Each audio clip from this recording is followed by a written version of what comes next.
আসসালামু আলাইকুম। অনেকদিন পর একটা ফ্যান্টাসি ড্রামার এক্সপ্লেনেশন নিয়ে হাজির হয়ে গেলাম। ড্রামাতে আমাদের হিরো একজন ভ্যাম্পায়ার যে অনেকদিন বেঁচে থাকতে থাকতে বিরক্ত হয়ে গিয়েছে। আর আমাদের হিরোইন একজন ফুলচাষী যারা 25 বছরের বেশি বেঁচে থাকে না। দুইজনের মধ্যে ভালোবাসাটা তখনই হয় যখন আমাদের নায়িকার হাতে শুধুমাত্র 3 মাস সময় বাকি আছে। 3 মাস পরে সে মারা যাবে। তারা কি একসাথে বাঁচতে পারবে, নাকি বিচ্ছেদই হবে তাদের শেষ পরিণতি? তো চলো আর কথা না বাড়িয়ে ড্রামার এক্সপ্লেনেশন শুরু করা যাক। ড্রামার শুরুতেই আমরা আমাদের হট হিরোকে দেখতে পাই, যে ছিল ওনগে নামে একটা ক্লানের ভ্যাম্পায়ার। আর এই ক্লানের সদস্যরা বহু বছর বেঁচে থাকতো। আমাদের হিরোর নাম চং ইয়াং।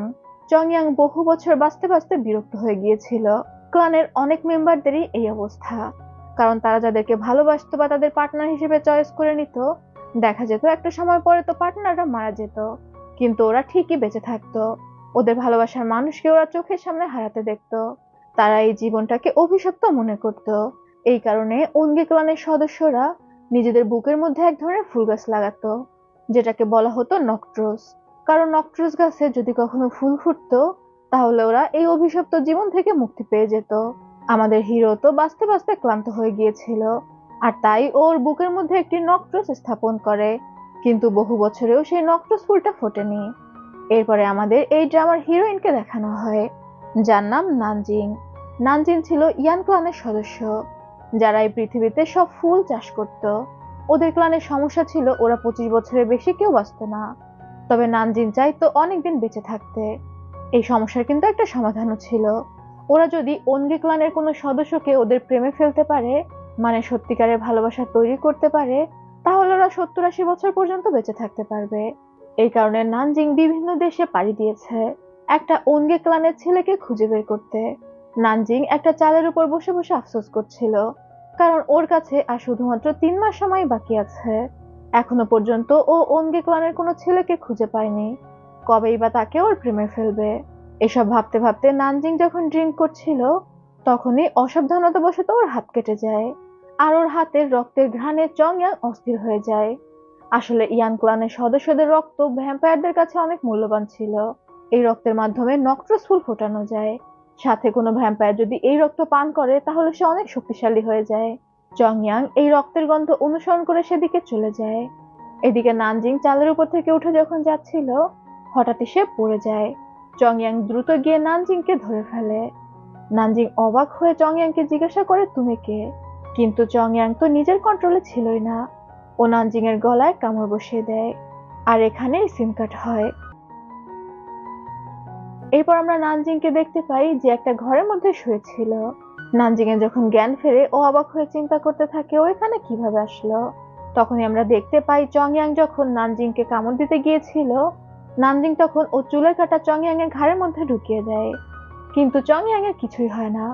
তখন নানজিং বুঝতে পারে চং ইয়াং ওনগে ক্লানের সদস্য। আর ও তো খুশি হয়ে যায়।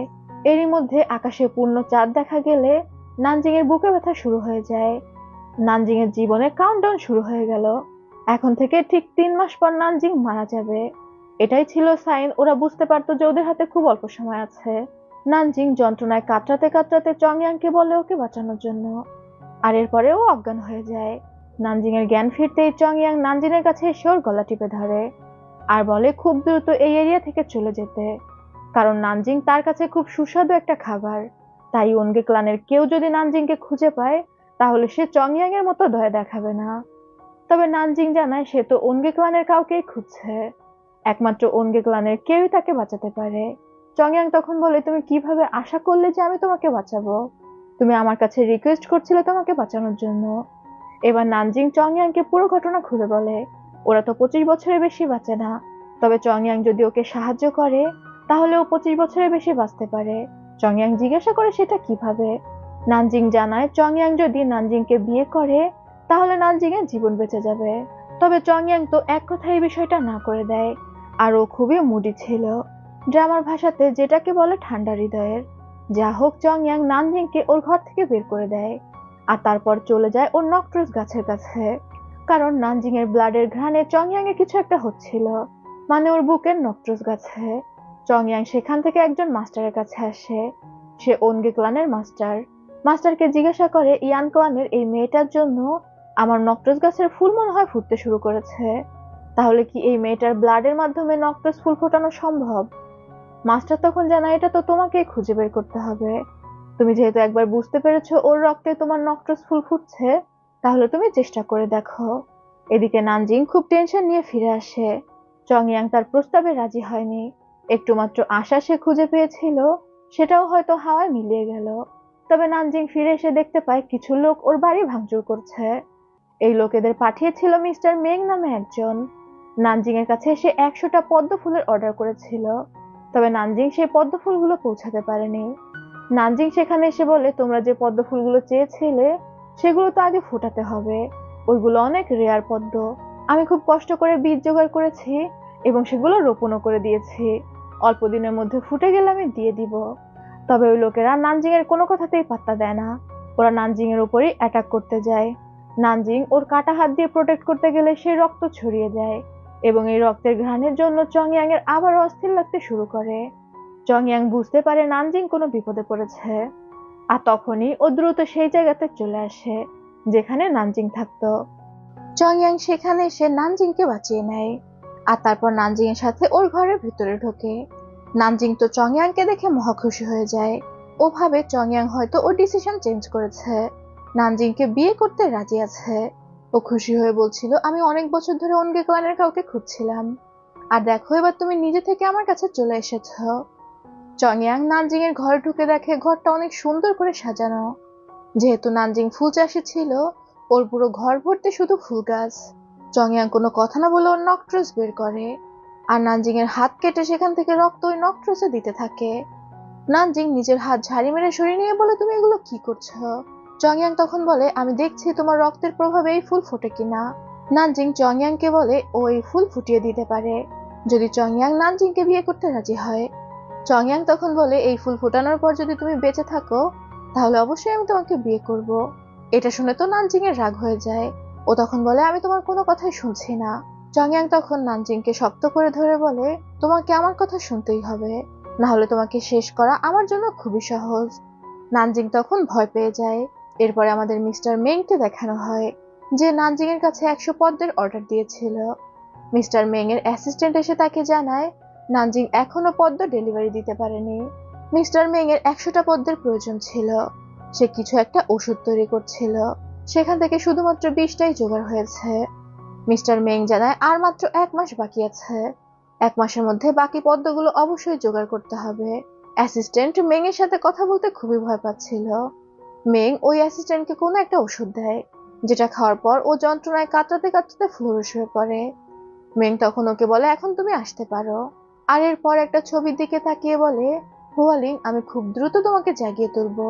ওই লোকটার জন্য তোমার এই অবস্থা হয়েছে, আমি ওকে ছাড়বো না। তবে কার কথা বলছিল এখানে বোঝা যায় না, কিন্তু এটা বোঝা যায় যে মেং খুব ডেঞ্জারাস ক্যারেক্টার। এরপর আবারও আমাদের নানজিং এবং চংয়াংকে দেখানো হয়। চংয়াং নানজিংকে নিয়ে ওর নক্ট্রস গাছের কাছে আসে। এটা খুবই ঠান্ডা এবং নিরিবিলি একটা জায়গা ছিল, তবে নানজিং এর জায়গাটা খুবই পছন্দ হয়। নানজিং আনমনে বলতে থাকে, জায়গাটা খুবই ঠান্ডা। গত 5 বছর ধরে আমি কখনো বরফ পড়তে দেখিনি, তবে এখানে এসে আমার মনে হচ্ছে যে বরফ পড়বে।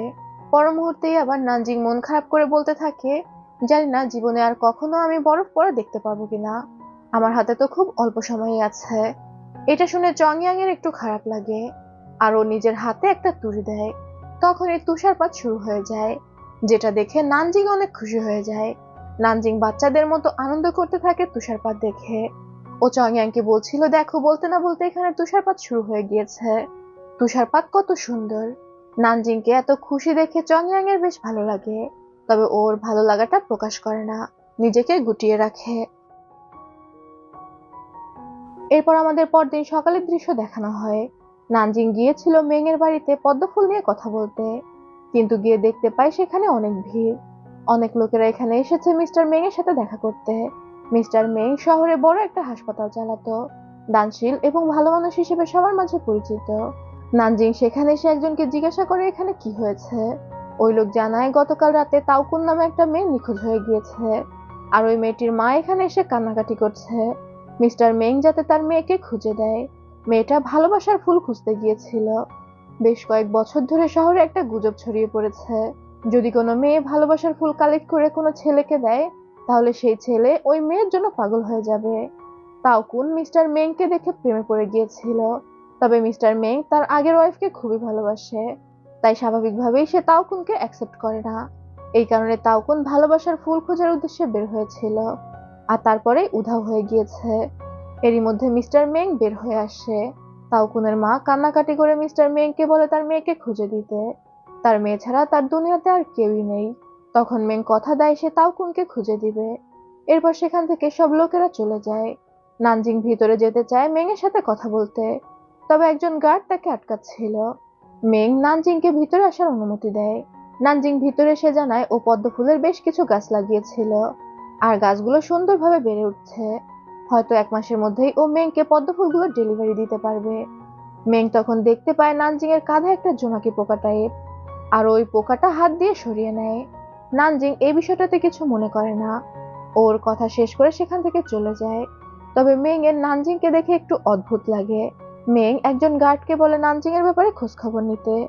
নানজিং সেখান থেকে যাওয়ার পর মেং এর অ্যাসিস্ট্যান্ট মেংকে জিজ্ঞাসা করে, আপনি সবার সামনে কথা দিয়ে ফেলেছেন তাওকুনকে খুঁজে বের করবেন, এখন আপনি কি করবেন?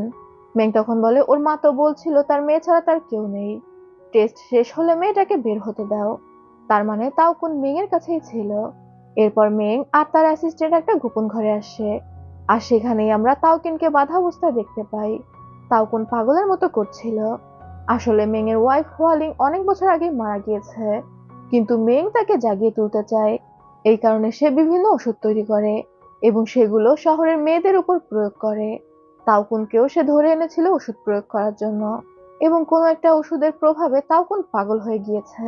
তাওকুন মেংকে দেখে বলতে থাকে, আপনি আমাকে দেখতে এসেছেন, আমি আপনাকে খুবই ভালোবাসি। মেং তখন তাওকুনের গালে হাত দিয়ে বলে, চিন্তা করো না, ওষুধের টেস্ট শেষ হলেই তোমাকে ছেড়ে দেব। কিন্তু তারপরেই ও নিজের হাতটা রুমাল দিয়ে মুছে ফেলে। মানে ও যে অন্য মেয়েকে টাচ করেছে এই কারণে নিজের হাতটাও মুছে ফেলছে। বুঝুন নিজের বউয়ের প্রতি কতটা লয়াল। এদিকে আমরা নানজিংকে দেখতে পাই, সে চিন্তা করছিল সে হাল ছাড়বে না। সে চেষ্টা করে দেখবে চংয়াং এর মন জয় করার। তবে চংয়াং তো একদমই রুড ছিল।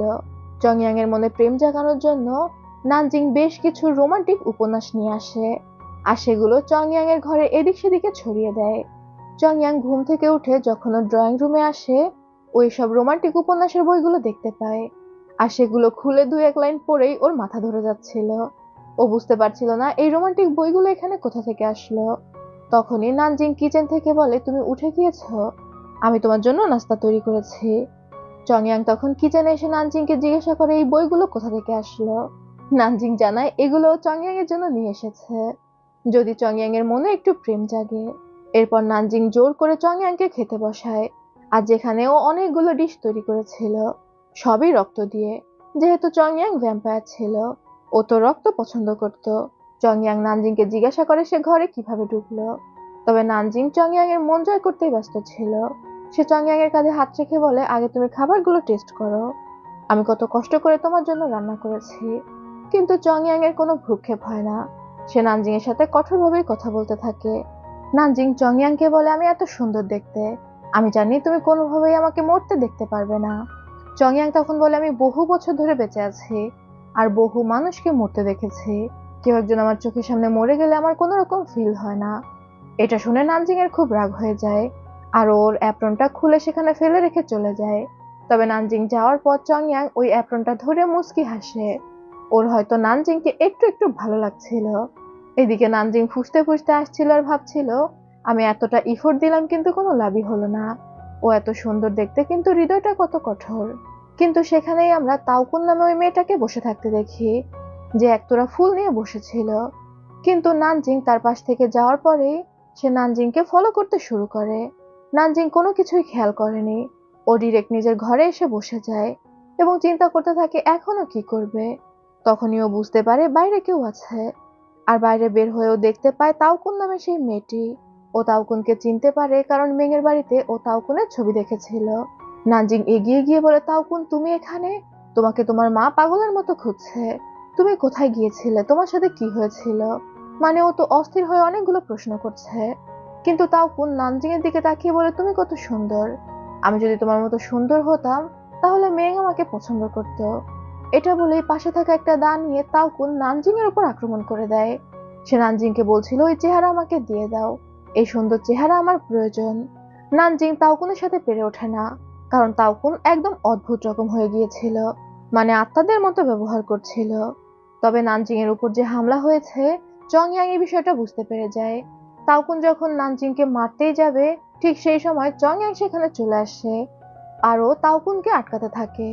চং ইয়াং একটা ছাতা নিয়ে মারামারি করছিল, আর তাওকুন ওই ছাতাটা ছিঁড়ে ফেলে, যে কারণে চং ইয়াং পুরো সূর্যের আলোতে উন্মুক্ত হয়ে যায়। আর তখনই দেখা যায় ওর স্কিন পুড়তে শুরু করেছে।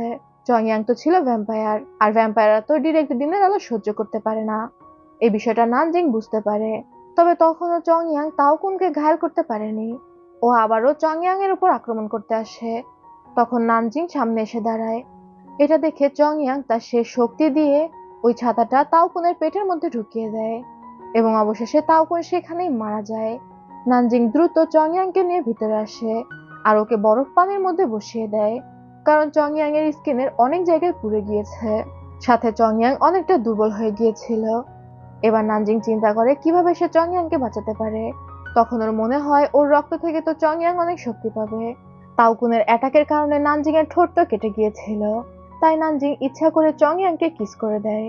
আর নানজিং চং ইয়াংকে কিস করার সাথে সাথেই চং ইয়াং এর ক্ষতগুলো ঠিক হতে শুরু করে, এমনকি চং ইয়াং এর নক্ট্রাস ফুলটাও ফুটতে শুরু করে। চং ইয়াং এর ক্ষত ঠিক হওয়ার পর নানজিং চং ইয়াংকে ছেড়ে দেয়, কিন্তু চং ইয়াং আবারও জোর করে নানজিংকে কিস করতে থাকে। মানে হট হিরো শুরুতে তো এমনি এমনি বলিনি। তবে কিস করার এক পর্যায়ে চং ইয়াং বুঝতে পারে নানজিং এর পিঠে আঘাত রয়েছে, ওর পিঠ থেকে রক্ত বের হচ্ছে। তখন চং ইয়াং নিজে নানজিং এর পিঠে ওষুধ লাগিয়ে দেয়। এবার দুজনেই তো কিছুটা সুস্থ হয়েছে। চং ইয়াং জিজ্ঞাসা করে বাইরের ওই মেয়েটাকে, নানজিং এর উপর সে কেন হামলা করেছিল। নানজিং তখন জানায় সে জানে না নানজিং এর উপর সে কেন হামলা করেছে, তবে ওই মেয়েটার নাম তাওকুন, যে ভালোবাসার ফুল খুঁজতে গিয়ে উধাও হয়ে গিয়েছিল। এটা শুনে চং ইয়াং অবাক হয়ে বলে, ভালোবাসার ফুল আবার কি জিনিস, আমি তো এমন কিছু কখনোই শুনিনি। নানজিংও জানায় যে ও এত ফুল চাষ করেছে, কিন্তু কখনো এই ফুলের নাম শোনেনি। তবে ফুলটা অনেক রহস্যময়, এই কয়েক বছরে বহু মেয়ে উধাও হয়েছে। চং ইয়াং তখন বের হয় তাওকুনের বডি দেখার জন্য, কিন্তু বের হয়ে দুইজনই অবাক হয়ে যায়, কারণ সেখানে তাওকুনের বডি ছিলই না। নানজিং তখন বলে, তাওকুন কি তাহলে বেঁচে আছে, ওইখান থেকে উঠে চলে গিয়েছে। চং ইয়াং তখন বলে, বোকার মতো কথা বলো না, এখানে একটু রক্তও পড়ে নেই, ও যদি বেঁচেও থাকতো তাহলে খুব বেশি দূর যেতে পারতো না। চং ইয়াং নানজিংকে বলে, আমি এই বিষয়টা দেখে নিচ্ছি। তবে নানজিং চং ইয়াং এর হাতা ধরে বলে সে চং ইয়াং এর সাথে যেতে চায়, কারণ এখানে একা একা থাকতে তার ভয় লাগছে। যদি তাওকুন আবার ফিরে আসে, আবারও তার উপর অ্যাটাক করে, চং ইয়াং তো নানজিংকে কোনোভাবেই সাথে নিয়ে যাবে না, কিন্তু নানজিং এর কিউটনেস সে তো ইগনোর করতেও পারে না। চং ইয়াং বাধ্য হয়ে নানজিংকে তার সাথে নিয়ে যায়। তবে চং ইয়াং এর একটাই বেডরুম ছিল। নানজিংকে বলে ড্রয়িং রুমের সোফাতে থাকার জন্য। নানজিং তখন বলে ও একা থাকতে ভয় পায়, তাই ও এখানে চং ইয়াং এর সাথেই থাকবে। চং ইয়াং এর রুমেও একটা সোফা আছে, ওইখানেই ঘুমিয়ে পড়বে। চং ইয়াং তখন আর কি বলবে, ও বাধ্য হয় নানজিংকে সেখানে থাকতে দিতে।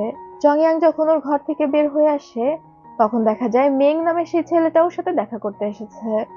মেং চং ইয়াংকে স্যার বলে ডাকছিল। এরপর ওরা দুজন বসে দাবা খেলতে, এবং এখানে আমরা জানতে পারি মেং চং ইয়াং এর ব্যাপারে সবকিছু জানে।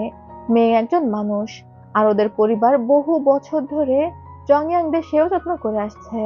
মানে প্রথমে মেং এর দাদা, তারপর মেং এর বাবা, এখন মেং, হয়তো ভবিষ্যতে মেং এর ছেলেও করবে, যেহেতু চং ইয়াংরা অনেক বছর বেঁচে থাকে। চং ইয়াং তখন মেংকে ধন্যবাদ দেয়, কারণ সে বহু বছর ধরে মেং এর খেয়াল রেখেছে।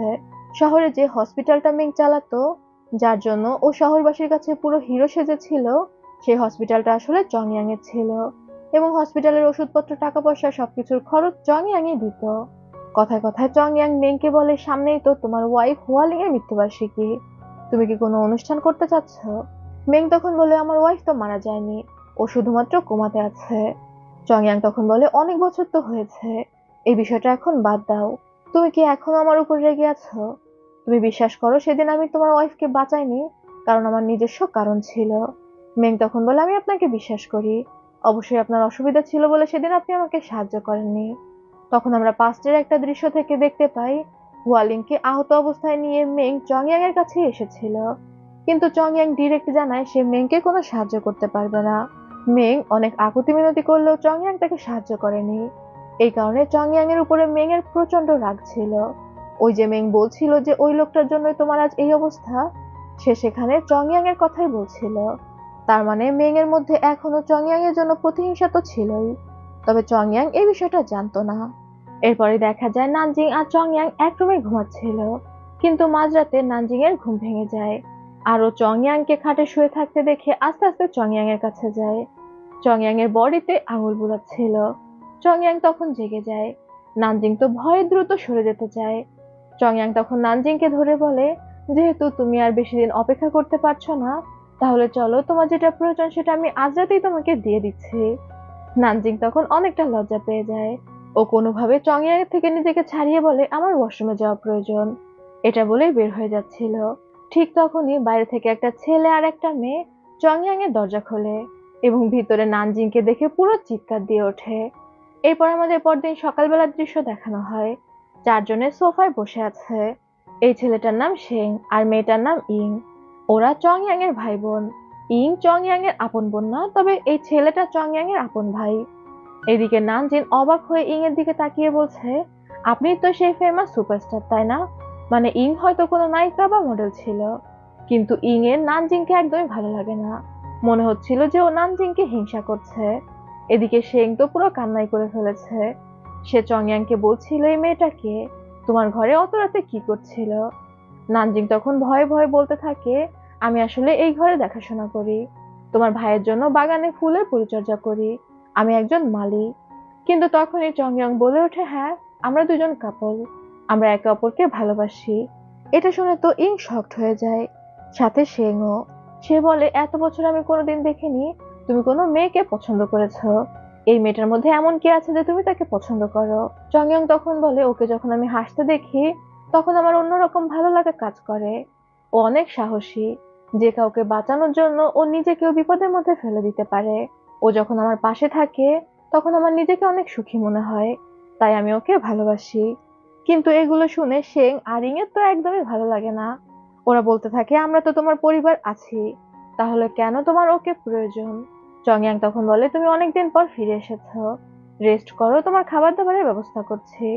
এটা বলে ও নানজিং এর হাত ধরে সেখান থেকে নিয়ে চলে আসে। নানজিং এর মনে তো লাড্ডু ফুটছিল।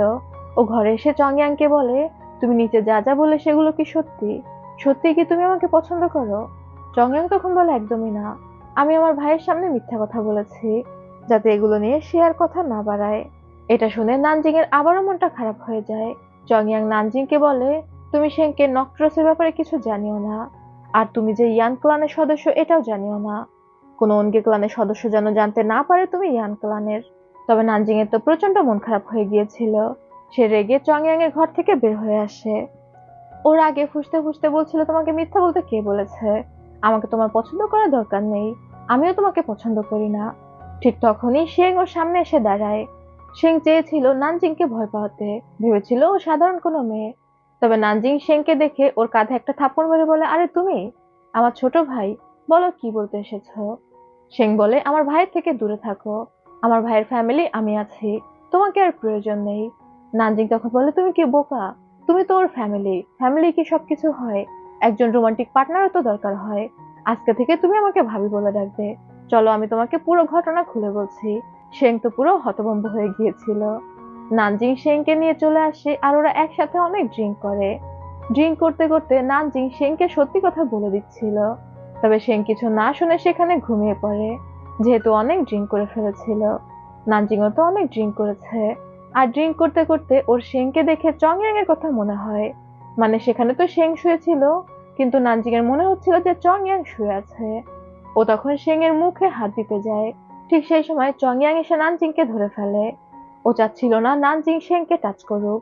চং ইয়াং কোনো কথা না বলে শেংকে নিয়ে সেখান থেকে ভিতরে চলে আসে। নানজিং চং ইয়াং এর পিছু পিছু আসতে থাকে আর বলতে থাকে, তুমি তো বলেছো তুমি আমাকে পছন্দ করো না, তাহলে আমি কার সাথে ড্রিঙ্ক করলাম কি করলাম এতে তোমার কি যায় আসে? তুমি এত জেলাস ফিল কেন করছো? চং ইয়াং তখন রেগে বলে, শেং এর থেকে দূরে থাকবে। নানজিংও রেগে বলে, আমি এখান থেকে চলে যাচ্ছি। তবে নানজিং যখন চলে যাচ্ছিল, চং ইয়াং নানজিংকে জোর করে ধরে কিস করে দেয়। মানে বেচারা নানজিংকে পছন্দ করে ফেলেছে, আবার বলতেও পারছে না। তবে চংয়াং নানজিংকে কিস করার ফলে ওর নকটসটা আরো কিছুটা ফুটে যায়। এরপর আমাদের সকালবেলার দৃশ্য দেখানো হয়। চংইয়ং এবং মেং একসাথে কথা বলতে বলতে হাঁটছিল। চংইয়ং বেশ কিছু টাকা ডোনেট করে হসপিটালের জন্য, যেগুলো মেং ডোনেট করেছে এমন বলে চালিয়ে দেওয়া হবে। মেং চংইয়ংকে বলে, আপনি সমস্ত টাকা পয়সা দান করেন, অথচ নাম হয় আমার, আপনি নিজের নামে কেন দান করেন না? চংইয়ং তখন বলে, এসব টাকা পয়সা নিয়ে আমার কোনো মোহ কাজ করে না, তুমি তোমার নামে সবাইকে দান করো। তখনই মেং শুনতে পায় ভিতরে শেং চিৎকার চেঁচামেচি করছে। ও চিৎকার করে নানজিংকে ডাকছিল। নানজিং রুম লক করে চংইয়ং এর ঘরে ঘুমাচ্ছে, যে বিষয়টা মেং এর একদমই ভালো লাগে না। ও সবসময় চাইতো চংইয়ং একা থাকুক এবং কষ্ট পাক। এদিকে শেং তো চিৎকার করে করে নানজিংকে ডাকছে। নানজিং যখন এসে দরজা খোলে, শেং এসে বলে ও আজই নানজিংকে এই বাড়ি থেকে বের করে দিবে। এটা বলে ও নানজিং এর হাত ধরে টান দেয়, কিন্তু তখনই চংইয়ং চলে আসে আর শেং এর থেকে নানজিং এর হাতটা ছাড়িয়ে দেয় এবং শেংকে বলে এখান থেকে চলে যেতে। শেং তখন বলে নানজিং গতকাল রাতে ওকে ইচ্ছা করে ড্রিঙ্ক করিয়েছে এবং ওকে বলেছে নানজিংকে ভাবি বলে ডাকতে। শেংও নেশার ঘরে নানজিংকে ভাবি বলে ডেকে ফেলেছে। নানজিং তো মুসকে মুসকে হাসছিল। চংইয়ং বলে, আমি এই বিষয়টা পরে দেখছি, তুমি আগে এখান থেকে যাও। শেং রেগে সেখান থেকে বের হয়ে যায়। চংইয়ং নানজিংকে বলে, তুমি এখন এখানে কি করছো? নানজিং তখন চংইয়ং এর হাত ধরে বলে, গতকাল রাতে কি আমাদের মধ্যে কিছু হয়েছে? চংইয়ং তখন বলে, কিছু হয়নি, তুমি চলে যেতে চেয়েছিলে, তাহলে এখন কেন যাচ্ছ না? তখনই আবার নানজিং এর রাগ হয়ে যায়। ও তখন ওর ড্রেসটা পরে বের হয়ে আসে আর আস্তে আস্তে চিন্তা করছিল ওদের মধ্যে নিশ্চয়ই কিছু হয়েছে। ও যেহেতু ড্রিঙ্ক করেছিল তাই কিছু মনে পড়ছে না, কারণ ওর পোশাক চেঞ্জ হয়ে গিয়েছিল। তখনই বাইরে ওর ইং এর সাথে দেখা হয়। ইং নানজিংকে দেখে খোঁচা মেরে বলে, তোমাকে দেখে চংইয়ং বিরক্ত হয়, তাও তুমি এখানে কেন থাকো? নানজিং তখন মুচকি হেসে বলে, দেখো, তুমি চংইয়ং এর অনেক পূর্ব পরিচিত, আমি তাকে অল্প দিন ধরেই চিনি, কিন্তু তোমার থেকে বেশি চিনি। আমি এখানে থাকলেও মোটেও বিরক্ত হয় না, বরং আমি এখানে থাকলেও ভালো থাকে। ইং এর এটা শুনে অনেক হিংসা হয়, তবে নানজিং আর কথা না বাড়িয়ে সেখান থেকে চলে আসে। এরপর রাতের বেলা ও মন খারাপ করে চংইয়ং এর নকট্রোস গাছের সামনে বসেছিল। ও চিন্তা করছিল খুব দ্রুত এই ফুলটা ফোটাতে হবে, তাহলে যদি চংইয়ং ওকে বিয়ে করে। ওর হাতে তো এখন খুব বেশি সময় ছিল না, তাই ও নিজের হাত কেটে ওই ফুলটার উপর রক্ত দেয়, কিন্তু ফুলটা ফুটছিল না। এরপর বিভিন্ন ধরনের বিশেষ পানি ব্যবহার করে যাতে করে ফুলটা ফোটে। ও তো আর বোঝেনি এটা বিশেষ ফুল, নর্মালি গাছের যত্নে যেসব ব্যবহার করা হয় সেসবই এই ফুলের উপর দিচ্ছিল, কিন্তু কোনো পরিবর্তন হচ্ছিল না। তবে এই বিষয়টা চংইয়ং বুঝতে পারে আর ও নানজিং এর কাছে এসে বলে, তুমি এখানে কি করছো? নানজিং তখন জানায় ও এই ফুলটা দ্রুত ফোটানোর চেষ্টা করছে। তবে চংইয়ং এর অনেক রাগ হয়ে যায়। ও নানজিংকে বলে, এখান থেকে চলে যাও, আমার অনুমতি ছাড়া এখানে আর একদমই আসবে না। এরপর আমাদের পরদিন সকালের দৃশ্য দেখানো হয়। নানজিং মেং এর প্যালেসে গিয়েছিল ফুলগুলো ডেলিভারি দিতে, সেই পদ্ম ফুল যেগুলো ও ফুটিয়েছে আর কি। তবে ও গিয়ে দেখতে পায় বাড়িতে পুরো রমরমা পরিবেশ, কোনো একটা অনুষ্ঠান হচ্ছে। নানজিং একজন গার্ডকে জিজ্ঞাসা করে বাড়িতে কি হচ্ছে। তখন ওই গার্ড জানায় আজকে হুয়ালিং মানে মেং এর ওয়াইফের 26তম জন্মদিন।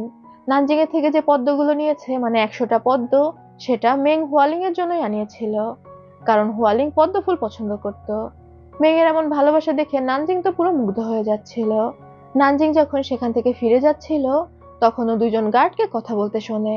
গতকাল রাতেও একজন মেয়ে উধাও হয়ে গিয়েছে ভালোবাসার ফুল খুঁজতে গিয়ে। নানজিং মনে মনে চিন্তা করে, বিষয়টা অনেক রিস্কি, তবে আমি প্রথমবার শুনছি এই ফুলের সম্পর্কে, আমারও উচিত একবার এই ফুলটা খোঁজা। আমি যদি এই ফুল খুঁজে চংইয়ংকে দিতে পারি তাহলে ও নিশ্চয়ই আমাকে ভালোবেসে ফেলবে। আর এরপরে নানজিং এর মাথায় একটা আইডিয়া আসে। পরবর্তী সিনে আমাদের মেংকে দেখানো হয় যে একটা ফুলের তোড়া হাতে একটা বাড়ির দিকে আসে। বাড়িটা খুব সুন্দর করে সাজানো ছিল। সেখানে আমরা হুয়ালিংকে দেখতে পাই, যে কোমাতে ছিল। মেং সেখানে এসে হুয়ালিং এর পাশে ফুলগুলো রাখে। আর এরপরেই আমাদের পাস্টের একটা সিন দেখানো হয়, যেদিন মেং হুয়ালিংকে প্রপোজ করেছিল।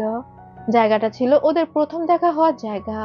হুয়ালিং খুশি হয়ে বলে, তোমার মনে আছে, এখানেই তো আমাদের প্রথম দেখা হয়েছিল। সেখানে মেং অনেক সুন্দর করে সাজিয়েছে এবং হুয়ালিংকে বিয়ের জন্য প্রপোজ করে। হুয়ালিং খুশি মনে মেংকে হ্যাঁ করে দেয়। এখানে মেং এর চেহারায় উচ্ছ্বাস দেখে বোঝা যাচ্ছিল ও হুয়ালিংকে কতটা ভালোবাসতো। এরপরেই আমাদের চংইয়ংকে দেখানো হয়, ও একা একা বসে ড্রিঙ্ক করছিল এবং মেং এর কথা চিন্তা করছিল। মেং খুব ছোটবেলা থেকে চংইয়ং এর সাথে পরিচিত। মেং কিছু বই নিয়ে আসে আর চংয়াংকে জানায় ওর দাদা এই বইগুলো চংয়াং এর জন্য পাঠিয়েছে। চংয়াং মেংকে দেখে বুঝতে পারে রাস্তায় হয়তো কিছু ছেলেদের সাথে মেংয়ের মারামারি হয়েছে, আর ওই ছেলেরা মেংকে মেরে হারিয়ে দিয়েছে, কারণ মেংয়ের মন খারাপ ছিল এবং ওর মুখে মারের দাগ রয়েছে। চংয়াং তখন এগিয়ে আসে এবং মেংকে ফাইট শেখাতে শুরু করে, যাতে করে মেং নিজেকে প্রোটেক্ট করতে পারে, এবং এই ফাইট শেখানো বড়বেলা পর্যন্ত চলতে থাকে। চংয়াং আর মেং ফাইট শেষে চংয়াং মেংকে বলে, তুমি অনেকটা ইমপ্রুভ করে ফেলেছ। এই পুরোটাই ছিল চংয়াং এর কল্পনা। একটু পরেই সেখানে মেং আসে। মেং এসে জিজ্ঞাসা করে চংয়াং এর মন খারাপ কিনা। সে একা একা এখানে বসে ড্রিঙ্ক করছে।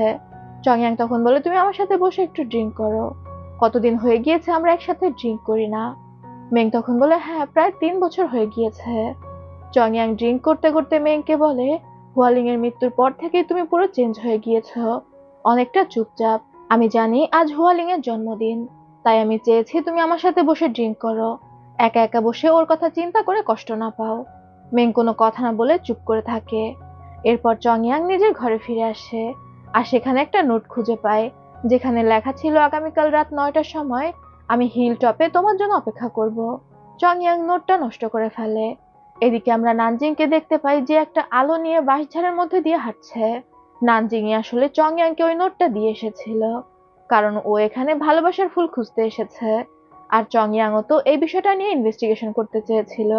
তাই বিপদ এড়াতে নানজিং চংয়াংকে নোট লিখে এসেছে, কিন্তু নানজিং নিচে ওর নাম লিখে আসেনি। তাই ও টেনশনে পড়ে যায় যে চংয়াং কি এখানে আসবে, সে কি বুঝতে পারবে যে এই নোটটা নানজিং রেখে এসেছে। তখনই ও বাঁশঝাড়ের মধ্যে থেকে অদ্ভুত আওয়াজ শুনতে পায় আর প্রচন্ড ভয় পেয়ে যায়। লাইটটা ফেলে দিয়ে চিৎকার করে বলতে থাকে, আমাকে মেরো না। কিন্তু দেখা যায় সেখানে চংয়াং এসেছিল। নানজিং খুশি হয়ে বলে, তুমি এসেছো, আমি জানতাম তুমি আসবে। চংয়াং জিজ্ঞাসা করে ওকে এখানে কেন রেখেছে। নানজিং তখন বলে ও ভালোবাসার ফুল খুঁজতে এসেছে, আর চংয়াংও তো ওই মেয়েদের মিসিং কেসটার ব্যাপারে ইনভেস্টিগেশন করতে চাচ্ছিল, তাই দুই কাজ একসাথে হয়ে যাবে। চংয়াং নানজিংকে বলে, ঝামেলা করো না, এখান থেকে ফিরে চলো। কিন্তু নানজিং কোনোভাবেই যাবে না, তাই বাধ্য হয়ে চংয়াং নানজিং এর সাথেই হাঁটতে শুরু করে। ওরা হাঁটতে হাঁটতে সুন্দর একটা বাগানের কাছে পৌঁছে যায়। মনে হচ্ছিল এই বাগানটা কেউ তৈরি করেছে, কারণ বাগানটা সাজানো এবং বাগানের লাইটও ছিল। নানজিং সেখানে ওর লাগানো পদ্ম গাছও দেখতে পায়। ও অবাক হয়ে চিন্তা করতে থাকে, এই পদ্ম গাছগুলো তো ও মেং ফ্যামিলিতে সাপ্লাই দিয়েছে, তাহলে কি এই বাগানটা মেং ফ্যামিলির কেউ তৈরি করেছে। ওর কোনো কিছু নিয়েই সন্দেহ হয় না, বরং ওর লাগানো পদ্ম গাছ দেখে ও নিজেই অনেক খুশি হচ্ছিল। আর ওর এই খুশি দেখে চংয়াং মুচকি হাসে। নানজিং তখন দাঁড়িয়ে বলে, তুমি কি হাসছিলে। চংয়াং বলে, কই না, আমি তো হাসিনি। নানজিং বলে, আমি দেখেছি তুমি হাসছিলে। এরই মধ্যে একটা জোনাকি পোকা নানজিং এর দিকে উড়ে আসে, আর নানজিং খুশি হয়ে ওই পোকাটা টাচ করে, কিন্তু পোকাটা টাচ করতেই ওটা নানজিংকে কামড় দিয়ে দেয়। ওর হাতে যন্ত্রণা করতে শুরু করে। তখনই চংয়াং বুঝতে পারে জঙ্গলের ভিতর থেকে কোনো একটা আওয়াজ হচ্ছে। চংয়াং নানজিংকে বলে, দ্রুত এখান থেকে চলো। কিন্তু তখনই ঝাঁকে ঝাঁকে জোনাকি পোকা ওদের দিকে উড়ে আসতে থাকে। চংয়াং কোনোভাবে নানজিংকে ওই জোনাকি পোকা থেকে বাঁচিয়ে নেয়, তবে নানজিং সেখানে অনেক অসুস্থ বোধ করছিল। চংয়াং বুঝতে পারে এগুলো সাধারণ কোনো জোনাকি না, এগুলোকে বলা হতো জু প্যারাসাইট। আর জু প্যারাসাইট যেহেতু নানজিংকে কামড় দিয়েছে, ওর শরীরে বিষ ঢুকে গিয়েছে। তবে চংয়াং এটা যখন বলছিল, ততক্ষণে নানজিং চংয়াং এর উপর অজ্ঞান হয়ে গিয়েছে। এদিকে আমরা মেংকে দেখি যে অনেকগুলো মেয়েকে এনে আটকে রেখেছে, আর ও বুঝতেও পারে যে বাগানে কেউ একজন ঢুকেছে, তাই ওর অ্যাসিস্ট্যান্টকে পাঠায় বাগানে কে ঢুকেছে দেখার জন্য। জঙ্গলের মধ্যে থেকে চংয়াং নানজিং এর হাত থেকে বিষ বের করার চেষ্টা করে, আর তখনই ও ঝোপের মধ্যে খেয়াল করে মেং এর একটা ব্যাজ পড়ে আছে। চংয়াং ওই ব্যাজটা নিজের কাছে রেখে দেয়, আর তারপর নানজিংকে নিয়ে দ্রুত ফিরে আসে। বাড়িতে এসে চংয়াং নানজিং এর অনেক সেবা যত্ন করে, আর মনে মনে ভাবছিল, তুমি কে, হুট করে আমার জীবনে আসলে, তোমার জন্য আমি এত কেন কেয়ার করি, তুমি আমার পাশে থাকলে আমার এত কেন ভালো লাগে, আর তুমি বা আমার জন্য এত কেন কেয়ার করো। এগুলো চিন্তা করতে করতে চংয়াং সেখান থেকে উঠে যায়। অন্যদিকে নানজিংও অচেতন অবস্থায় চিন্তা করছিল, আমি তো শুধুমাত্র চেয়েছিলাম তোমাকে বিয়ে করতে, যাতে করে আমার আয়ু বাড়ে, কিন্তু আমি সত্যি সত্যি তোমার প্রেমে পড়ে যাচ্ছি। এরপরেই দেখা যায় চংয়াং মেংকে ডেকে পাঠিয়েছে, আর ও মেংকে ডেকে জিজ্ঞাসা করছে, তুমি কি ভালোবাসার ফুল নামে কোনো বিষয় শুনেছো। মেং তখন বলে, শহরে এমন একটা গুজব রয়েছে, যদি ওই ভালোবাসার ফুল কোনো মেয়ে কোনো ছেলে এনে দেয়, তাহলে ওই ছেলে মেয়েটার জন্য পাগল হয়ে যাবে, তবে আমি এসবে বিশ্বাস করি না। চংয়াং তখন মেংকে বলে, তোমরা তো মিয়াও রিজিয়নের সদস্য, আর তোমরা কালো জাদুতে পারদর্শী ছিলে, তাই না? তুমি কি কালো জাদু সম্পর্কে কিছু জানো? মেং তখন একটু থতমত খেয়ে যায়। ও জানায় ওর দাদার মৃত্যুর পর কালো জাদুর সমস্ত সামগ্রী হারিয়ে গিয়েছে, তাই ওদের জেনারেশনের কেউই আর কালো জাদু সম্পর্কে কিছু জানে না। চংয়াং মেংকে ওর ব্যাজটা দেখিয়ে বলে, এটা তো তোমাদের ফ্যামিলির, তুমি ছাড়া এই ব্যাজগুলো কার কার কাছে আছে? মেং জানায় ওর প্যালেসের অনেক কর্মচারীদের কাছেই এই ধরনের ব্যাজ রয়েছে। চংয়াং তখন মেংকে বলে, একটু সাবধানে থেকো, তোমার আশেপাশে কেমন টাইপ মানুষ রয়েছে একটু নজরে রেখো। মেং তখন সেখান থেকে চলে যায়। চংয়াং মনে মনে ভাবতে থাকে, মেং কখনোই কালো জাদু করতে পারে না, ওকে দেখে তো তেমন মনেই হয় না, নিশ্চয়ই এটা মেং এর প্যালেসের অন্য কারো কাজ। তবে আসার সময় মেং এর নানজিং এর সাথে দেখা হয়ে যায়। নানজিং অবাক হয়ে মেংকে বলে, আপনি এখানে? আপনি আর চংয়াং কি পরিচিত? মেং মুস্কি হেসে জানায় ওরা পরিচিত, আর তারপর সেখান থেকে চলে যায়। নানজিং এগিয়ে এসে চংয়াংকে জিজ্ঞাসা করে, মেং এখানে কেন এসেছিল? চংয়াং তখন জানায় বহু বছর আগে সে মেং এর দাদাকে বাঁচিয়েছিল, আর তখন থেকেই মেং এর পুরো পরিবার ওর সেবা যত্ন করে। এটা শুনে নানজিং খুশি হয়ে বলে, মেংরা এত সম্ভ্রান্ত ফ্যামিলি, অথচ তারা আপনার হেল্পার, আপনি তো সত্যি অনেক শক্তিশালী। তবে ওই বাগানের ব্যাপারে কি ভাবলেন? আমি ওই বাগানে যে পদ্মগুলো দেখেছিলাম সেগুলো আমি মেং ফ্যামিলিতে ডেলিভারি দিয়েছিলাম, আমার মনে হয় ওই বাগানটা মেং ফ্যামিলির কারো। তবে চংয়াং নানজিংকে বলে এই ব্যাপারে বেশি না ভাবতে। এদিকে মেং বাড়িতে এসে টেনশন করছিল যে চংয়াং ওকে সন্দেহ করেছে কিনা। মেং এর অ্যাসিস্ট্যান্ট তখন বলে, আপনার তো চংয়াং এর সাথে ভাইয়ের মতো সম্পর্ক, সে কি এত সহজে আপনাকে সন্দেহ করবে? মেং তখন বলে, এখনো হয়তো সে আমাকে সন্দেহ করেনি, তবে ভাইয়ের মতো সম্পর্ক, যেদিন ও আমাকে হুয়ালিংকে বাঁচাতে সাহায্য করেনি সেদিন থেকেই আমি ওকে ঘৃণা করি। তবে নানজিং নামের মেয়েটাকে আমি ওর প্যালেসে দেখলাম এবং ওদের দুজনকে বেশ ক্লোজই মনে হলো, তুমি এই ব্যাপারে একটু খোঁজ খবর করো। এরপর আমাদের পরদিন সকালের দৃশ্য দেখানো হয়। নানজিং সোফায় বসে বসে ওর হাতের ব্যান্ডেজ খুলছিল, যেখানে গতকাল রাতে জু প্যারাসাইট কামড় দিয়েছে। কিন্তু পেছন থেকে সে মেং এই বিষয়টা দেখে ফেলে, আর মেং যেহেতু একটা ক্লিনিক চালাতো, ও তো খুব ভালো করেই জানে যে এটা কিসের কামড়। মেং সেখানে এসেছিল চংয়াং এর জন্য চা নিয়ে। ও তখন নানজিং এর হাতের ক্ষত দেখে নানজিংকে একটা ওষুধ দেয়। নানজিং ওষুধটা পেয়ে অনেক খুশি হয়ে যায়। ও তো আর জানতো না যে মেং কেমন মানুষ। ও বারবার মেংকে ধন্যবাদ দিতে থাকে। তখনই সেখানে চংয়াং চলে আসে। মেং জানায় সে চংয়াং এর জন্য চা নিয়ে এসেছে। এরই মধ্যে সেখানে শেং আর ইংও চলে আসে। মেং শেং এর জন্য ড্রিঙ্ক উপহার নিয়ে এসেছিল, কিন্তু শেং চিন্তা করে নানজিং এর সাথে সে ড্রিঙ্ক করে একদম অজ্ঞানী হয়ে গিয়েছিল, আর নানজিং তাকে দিয়ে ভাবি ডাকিয়ে নিয়েছে, তাই সে রাগ করে ওই ড্রিঙ্কটা অ্যাকসেপ্ট করে না। অন্যদিকে ইং এর জন্য সুন্দর একটা স্কার্ফ এনেছিল, যেটা ইং নিয়ে নেয়। আর বাকি রয়েছে চংয়াং এর জন্য চা পাতা। চংয়াং আর মেং একসাথে বসে চা খেতে।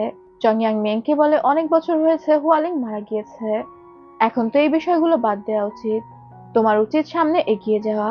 তুমি কি নতুন কোনো মেয়েকে পছন্দ করেছো? বিয়ে করার কথা ভেবেছো?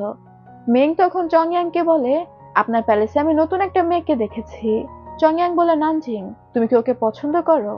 মেং তখন বলে, আরে না না, আমি ওকে নিয়ে তেমন কিছু ভাবিনি, আপনি কথা তুললেন তাই বললাম। মেং আসলে দেখার চেষ্টা করছিল যে চংয়াং এর রিয়াকশনটা কেমন হয়, আর চংয়াং সেটা দেখিয়েও দিয়েছে। মেং বুঝতে পেরে যায় চংইয়ং নানজিংকে পছন্দ করে। এরপর আমাদের পরদিন সকালের দৃশ্য দেখানো হয়। নানজিং খুব ভালোবেসে চংইয়ং এর জন্য রান্না করেছে। ইং তখন রান্নাঘরে ঢুকতে ঢুকতে বলে, আমি তো ভাবলাম চংইয়ং নতুন মেইড রেখেছে, এখন দেখছি তুমি। নানজিং তখন মুচকি হেসে বলে, হ্যাঁ মেইডই তো, আমি চংইয়ং এর পার্সোনাল মেইড। নানজিং এর এমন চটাং চটাং উত্তর শুনে ইং তো সবসময় হিংসায় জ্বলে পুড়ে মরতো, কারণ ইং চংইয়ংকে ভালোবাসতো। ইং তখন নানজিংকে বলে, তুমি এমন লজ্জা ছাড়া কেন? এই বাড়িতে তোমার একটা রুমও নেই, তাও তুমি এখানেই পড়ে থাকো। নানজিং তখন বলে, আমার রুম দিয়ে কি হবে, আমি তো চংইয়ং এর রুমেই থাকতে পারি। এরই মধ্যে সেখানে শেং আসতে আসতে বলে, এত সুন্দর ঘ্রাণ বের হয়েছে, কি রান্না হয়েছে আজ? কিন্তু যখন এসে জানতে পারে রান্নাগুলো নানজিং করেছে, শেং এর তো মুডটাই নষ্ট হয়ে যায়। নানজিং তখন বলে, আমি তোমাদের জন্য রান্না করিনি, শুধুমাত্র চংইয়ং এর জন্য রান্না করেছি, তাই এত বেশি রিয়াক্ট করার প্রয়োজন নেই। শেং নানজিংকে বলে, আমরা চাই না তুমি এই বাড়িতে থাকো, তুমি তোমার জিনিসপত্র গুছিয়ে এখান থেকে চলে যাও। নানজিং তখন বলে, তোমরা না চাইলে কি হয়েছে, যতক্ষণ চংইয়ং চায় ততক্ষণ আমি এই বাড়িতেই থাকবো। নানজিং ইচ্ছা করে হেসে হেসে ওদের সাথে ঝগড়া করছিল। সে শেংকে বলে, ঝগড়া অনেক হয়েছে, এবার টেস্ট করে দেখো রান্না কেমন হলো। শেং তখন বলে, আমি খাবো না, যদি তুমি এর মধ্যে কিছু মিশিয়ে দিয়ে থাকো। নানজিং তখন মুচকি হেসে শেংয়ের দিকে একটা গ্লাস এগিয়ে দিয়ে বলে, যদি আমি কিছু মিশিয়ে দিয়ে থাকি তাহলে কি তুমি ভয় পাচ্ছ খেতে? শেং তখন মাথা মোটার মতো বলে, কেন আমি ভয় পাবো, এখনই খেয়ে দেখাচ্ছি। আর ওই ড্রিঙ্কটা খেয়ে নেয় আর দেখতে পায় ড্রিঙ্কটা খুবই মজা। নানজিং তখন জানায় এটা সাধারণ চিনির পানি, এতে কোনো অ্যালকোহলও নেই। শেংয়ের তো নানজিং এর রান্না খুব ভালো লেগে যায়, কিন্তু ও সেটা মুখে প্রকাশ করতে পারে না। এদিকে আমরা চংয়াংকে দেখি যে একা একা বসেছিল, আর ও খুবই টেনশন করছিল, কারণ ওর শক্তি দিন দিন কমে আসছে। ও বুঝতে পারছে না কেন ওর শক্তি কমে আসছে। প্রথম দিন ও তাওকুনের সাথে যুদ্ধ করতে পারছিল না, আর দ্বিতীয় দিন ও ফায়ারফ্লাইকে আটকাতে গিয়ে অনেকটা দুর্বল বোধ করছিল। ও চিন্তা করতে থাকে, সামান্য ফায়ারফ্লাই আটকাতেই আমি হিমশিম খাচ্ছি, তাহলে কি আমার মৃত্যুর সময় এগিয়ে আসছে? এরই মধ্যে সেখানে নানজিং আসে। নানজিং এসে মুচকি হাসতে হাসতে চংয়াং এর পাশে দাঁড়ায়। চংয়াং তখন বলে, কি ব্যাপার, তুমি কি আবারও শেং আর ইং এর সাথে ঝগড়া করে আসলে? নানজিং তখন বলে, আমার ওদের সাথে ঝগড়া করতে বেশ ভালোই লাগে। আমি অনেক শহরে ঘুরে বেরিয়েছি ওনগি ক্লানের সদস্যদের খোঁজে, আর সবসময় তো একা ঘুরতাম। কখনোই আমি আমার ঘরে কারোর সাথে গল্প করা বা কথা বলার মতো মানুষ পাইনি। আর এখানে এসে কত জমজমাটি দেখো, ওরা আমার সাথে ঝগড়া করলেও ওদের সাথে আমি কথা তো বলতে পারি। আমার তো ইচ্ছা হয় সারা জীবন এভাবেই কাটিয়ে দিতে। এটা শুনে চংয়াং এর মন খারাপ হয়ে যায়। ও মনে মনে চিন্তা করতে থাকে, সারা জীবন হয়তো আমি সেটা পারবো না, আমার মৃত্যুর সময় এগিয়ে আসছে। নানজিং খুশি হয়ে চংয়াংকে বলে, আমার মনে হয় তুমি আমাকে পছন্দ করো, তাই না? তাহলে তুমি এটা আমার কাছে প্রকাশ করো না কেন? কিন্তু চংয়াং কোনো কথা বলে না। এই কারণে নানজিং এর একটু মন খারাপ হয়, আর ও মন খারাপ করে সেখান থেকে চলে আসে। ও বুঝতে পারে চংয়াং ওকে পছন্দ করে না। এদিকে আমরা মেংকে দেখতে পাই, যার অ্যাসিস্ট্যান্ট তাকে নানজিং এর ব্যাপারে খোঁজ খবর দিচ্ছিল। মেং তখন তার অ্যাসিস্ট্যান্টকে জানায় তার মনে হয় নানজিং ইয়ান ক্লানের সদস্য। প্রথম দিন মনে আছে নানজিং এর কাপড়ে সে একটা জোনাকি পোকা দেখেছিল, যেটা মেং সরিয়ে নিয়েছিল। ওইটা আসলে কোনো জোনাকি পোকা ছিল না, ওইটা ছিল ওই জু প্যারাসাইট। ইয়ান ক্লানের সদস্যরা জু প্যারাসাইটকে আকৃষ্ট করতে পারে, এবং গতদিন যখন ও নানজিং এর হাতে জু প্যারাসাইটের কামড় দেখেছে, ও অনেকটা নিশ্চিত হয়ে গিয়েছিল যে নানজিং ইয়ান ক্লানের। ওর অ্যাসিস্ট্যান্টকে বলে এই বিষয়টা একদম শিওর হয়ে নিতে, তবে এখনই ওরা নানজিং এর কিছু করতে পারবে না, কারণ নানজিং চংয়াং এর অনেক ক্লোজ। অ্যাসিস্ট্যান্ট তখন নানজিং এর জন্য খোঁজ খবর নিতে বের হয়ে যায়। এরপর আমরা নানজিংকে দেখতে পাই যে নিজের বাড়িতে ফিরে এসেছিল। নানজিং এর তো খুব সুন্দর সাজানো একটা নৌকা ছিল, আর এই নৌকার মাধ্যমেই ও সব জায়গায় পাড়ি দিত। সেখানে নানজিং এর কাছে ইং আসে। ইং আসতে আসতে নানজিংকে বলে, তুমি কত কষ্ট করে সার্ভাইভ করছো, এই নৌকাতে করে বিভিন্ন শহরে ঘুরে বেড়াও, কত টাকারই বা ফুল বিক্রি করতে পারো। নানজিং তখন মুচকি হেসে বলে, হঠাৎ করে আমার উপর এত দয়া হওয়ার কারণ কি? ইং বসতে বসতে বলে, এবার আমি তোমাকে কিছুটা হলেও বুঝতে পারছি, তুমি আসলে চংয়াং এর সাথে আছো টাকার জন্য। চংয়াং এর বড় প্যালেস দেখে তোমার হয়তো মনে হয়েছে ওর কাছে অনেক টাকা, আর সেই টাকার লোভে তুমি লজ্জাহীনের মতো ওর আশেপাশে ঘুরঘুর করো। নানজিং তখন মুচকি হেসে বলে, তুমি তো দেখছি অনেক চালাক, তুমি কিভাবে এটা ধরে ফেললে? ইং তখন বলে, আমি বুঝতে পারি। ইং নানজিংকে কিছু টাকা দেয় আর বলে, এই টাকা দিয়ে তুমি 100 নৌকা কিনতে পারবে, তুমি এই শহর ছেড়ে চলে যাও।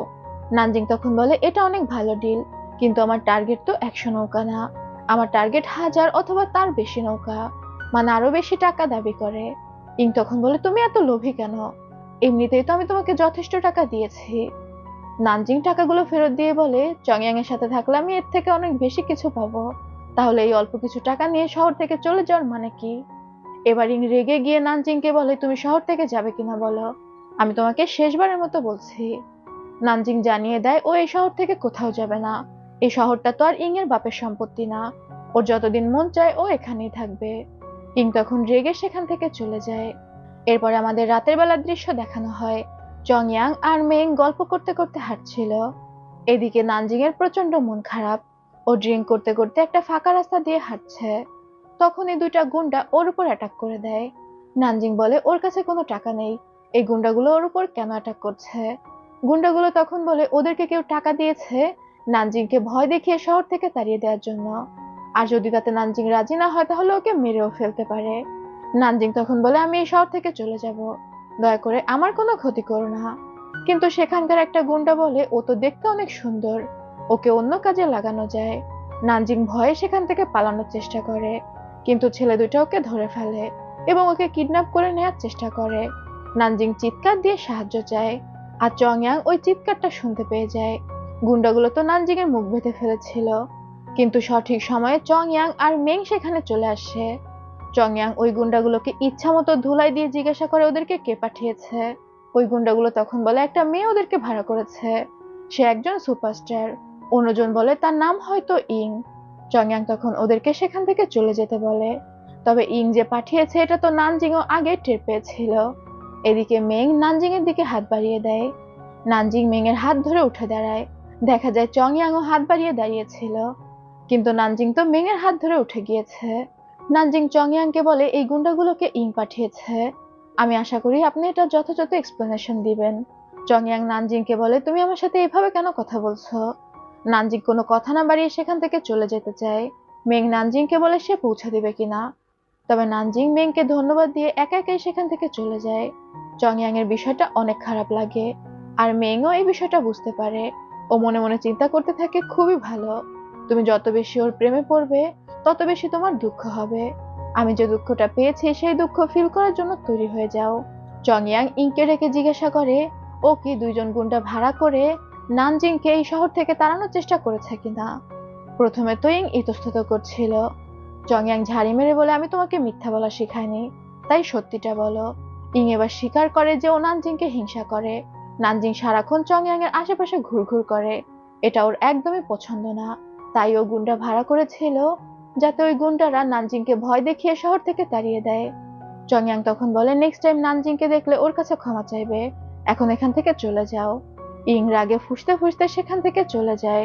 এরপরেই দেখা যায় ইং এর কাছে একটা চিঠি এসেছে। মেং ইংকে চিঠি লিখে দেখা করার জন্য বলেছে, আর ইং যায় মেং এর সাথে দেখা করতে। মেং প্রথমে ইংকে একটা স্কিন কেয়ার প্রোডাক্ট গিফট করে। এখন ইং তো অনেক বড় সুপারস্টার, সে বলে তোমার প্রোডাক্ট কি আমি ভরসা করে ব্যবহার করতে পারি।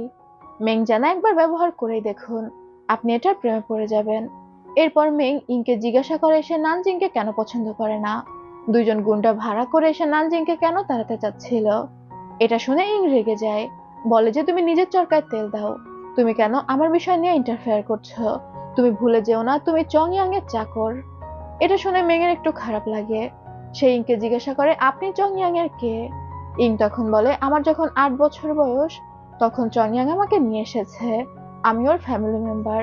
খুব সম্ভবত ইং হচ্ছে এতিম এবং চংয়াং ওকে লালন পালন করেছে। ইং সেখানে রেগে মেংকে বলে তোমার বউ তো 3 বছর ধরে কোমাতে আছে, কবে মরে যায় সেই চিন্তা আগে করো, আমার বিষয়ে চিন্তা করা বাদ দাও। এটা বলে ইং বের হয়ে যায়। তবে মেং এর ইং এর কথা প্রচন্ড খারাপ লাগে। ও মনে মনে বলে যতক্ষণ পারছো এনজয় করে নাও। পরবর্তী সিনে আমাদের নানজিংকে দেখানো হয়।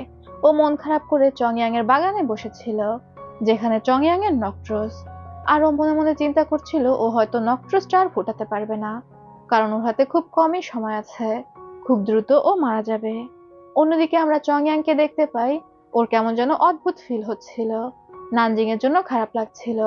তাই চংয়াং যায় নানজিং এর খোঁজে, কিন্তু নানজিং এর বাড়ি গিয়ে দেখতে পায় সেখানে তো নানজিং ছিলই না। নানজিং তো চংয়াং এর বাগানেই রয়েছে, আর ও বসে বসে চাঁদ দেখতে থাকে। হঠাৎই চাঁদটা পূর্ণ হয়ে যায়, আর নানজিং এর বুকে ব্যথা করতে শুরু করে। সেই সময় চংয়াং সেখানে চলে আসে। নানজিং অজ্ঞান হয়ে যায়, আর চংয়াং ওকে নিয়ে নিজের ঘরে ফিরে আসে। নানজিংকে বিছানায় শুইয়ে দিয়ে মন ভরে নানজিংকে দেখতে থাকে। চংয়াং যখন নানজিং এর দিকে তাকিয়ে মুচকি হাসে, ওরও বুকে ব্যথা করতে শুরু করে, আর ওর নক্ট্রোসটা আর একটু ফুটে যায়। তখন চংয়াং এর একটু সন্দেহ হয়, ও যখন নানজিং এর সাথে থাকে তখনই ওর নক্ট্রোস ফুটতে থাকে, তাহলে কি এই নক্ট্রোস নানজিং এর সাথে সম্পর্কিত। এসব ভাবতে ভাবতেই সকাল হয়ে যায়। নানজিং এর যখন সকালে জ্ঞান ফেরে, চংয়াং দ্রুত ওকে পানি দেয়। ও যেহেতু গতকাল রাতে অসুস্থ হয়ে পড়েছিল, কিন্তু নানজিং চংয়াং এর উপর অনেকটা রেগেছিল। ও চংয়াংকে বলে তুমি তো আমাকে পছন্দ করো না, তাহলে প্রত্যেকবার আমি বিপদে পড়লে তুমি কেন আমাকে বাঁচাতে যাও। চংয়াং কোনো কথা না বলে চুপ করে দাঁড়িয়ে থাকে। নানজিং আশা করেছিল চংয়াং কিছু বলবে, কিন্তু চংয়াং কিছু বলছে না দেখে ও রেগে সেখান থেকে বের হয়ে যায়। চংয়াং তখন মনে মনে ভাবতে থাকে আমি কিভাবে তোমাকে বলবো, তোমার কাছাকাছি আসলেই তো আমি মারা যাব। তখন আমরা পাস্টের একটা সিন থেকে দেখতে পাই চংয়াং ওদের মাস্টারের সাথে দেখা করেছে এবং নানজিং এর বিষয়টা খুলে বলে। যখনই ও নানজিংকে কিস করে বা নানজিং এর দিকে ভালোবাসার দৃষ্টিতে তাকায়, তখনই ওর বুকে ব্যথা করে। দিন দিন ওর শক্তিও অনেকটা কমে যাচ্ছে। মাস্টার তখন বলে, এই তো তুমি বুঝতে পেরেছো। আসলে বাইরের কোনো কিছুর সাথেই এই নক্ট্রাস ফুল সংযুক্ত না। এই নক্ট্রাস ফুল সংযুক্ত তোমার সাথেই। তুমি যখন কারো প্রেমে পড়বে, কাউকে সত্যিকারে ভালোবাসবে, তখনই এই নক্ট্রাসটা ফুটতে শুরু করবে।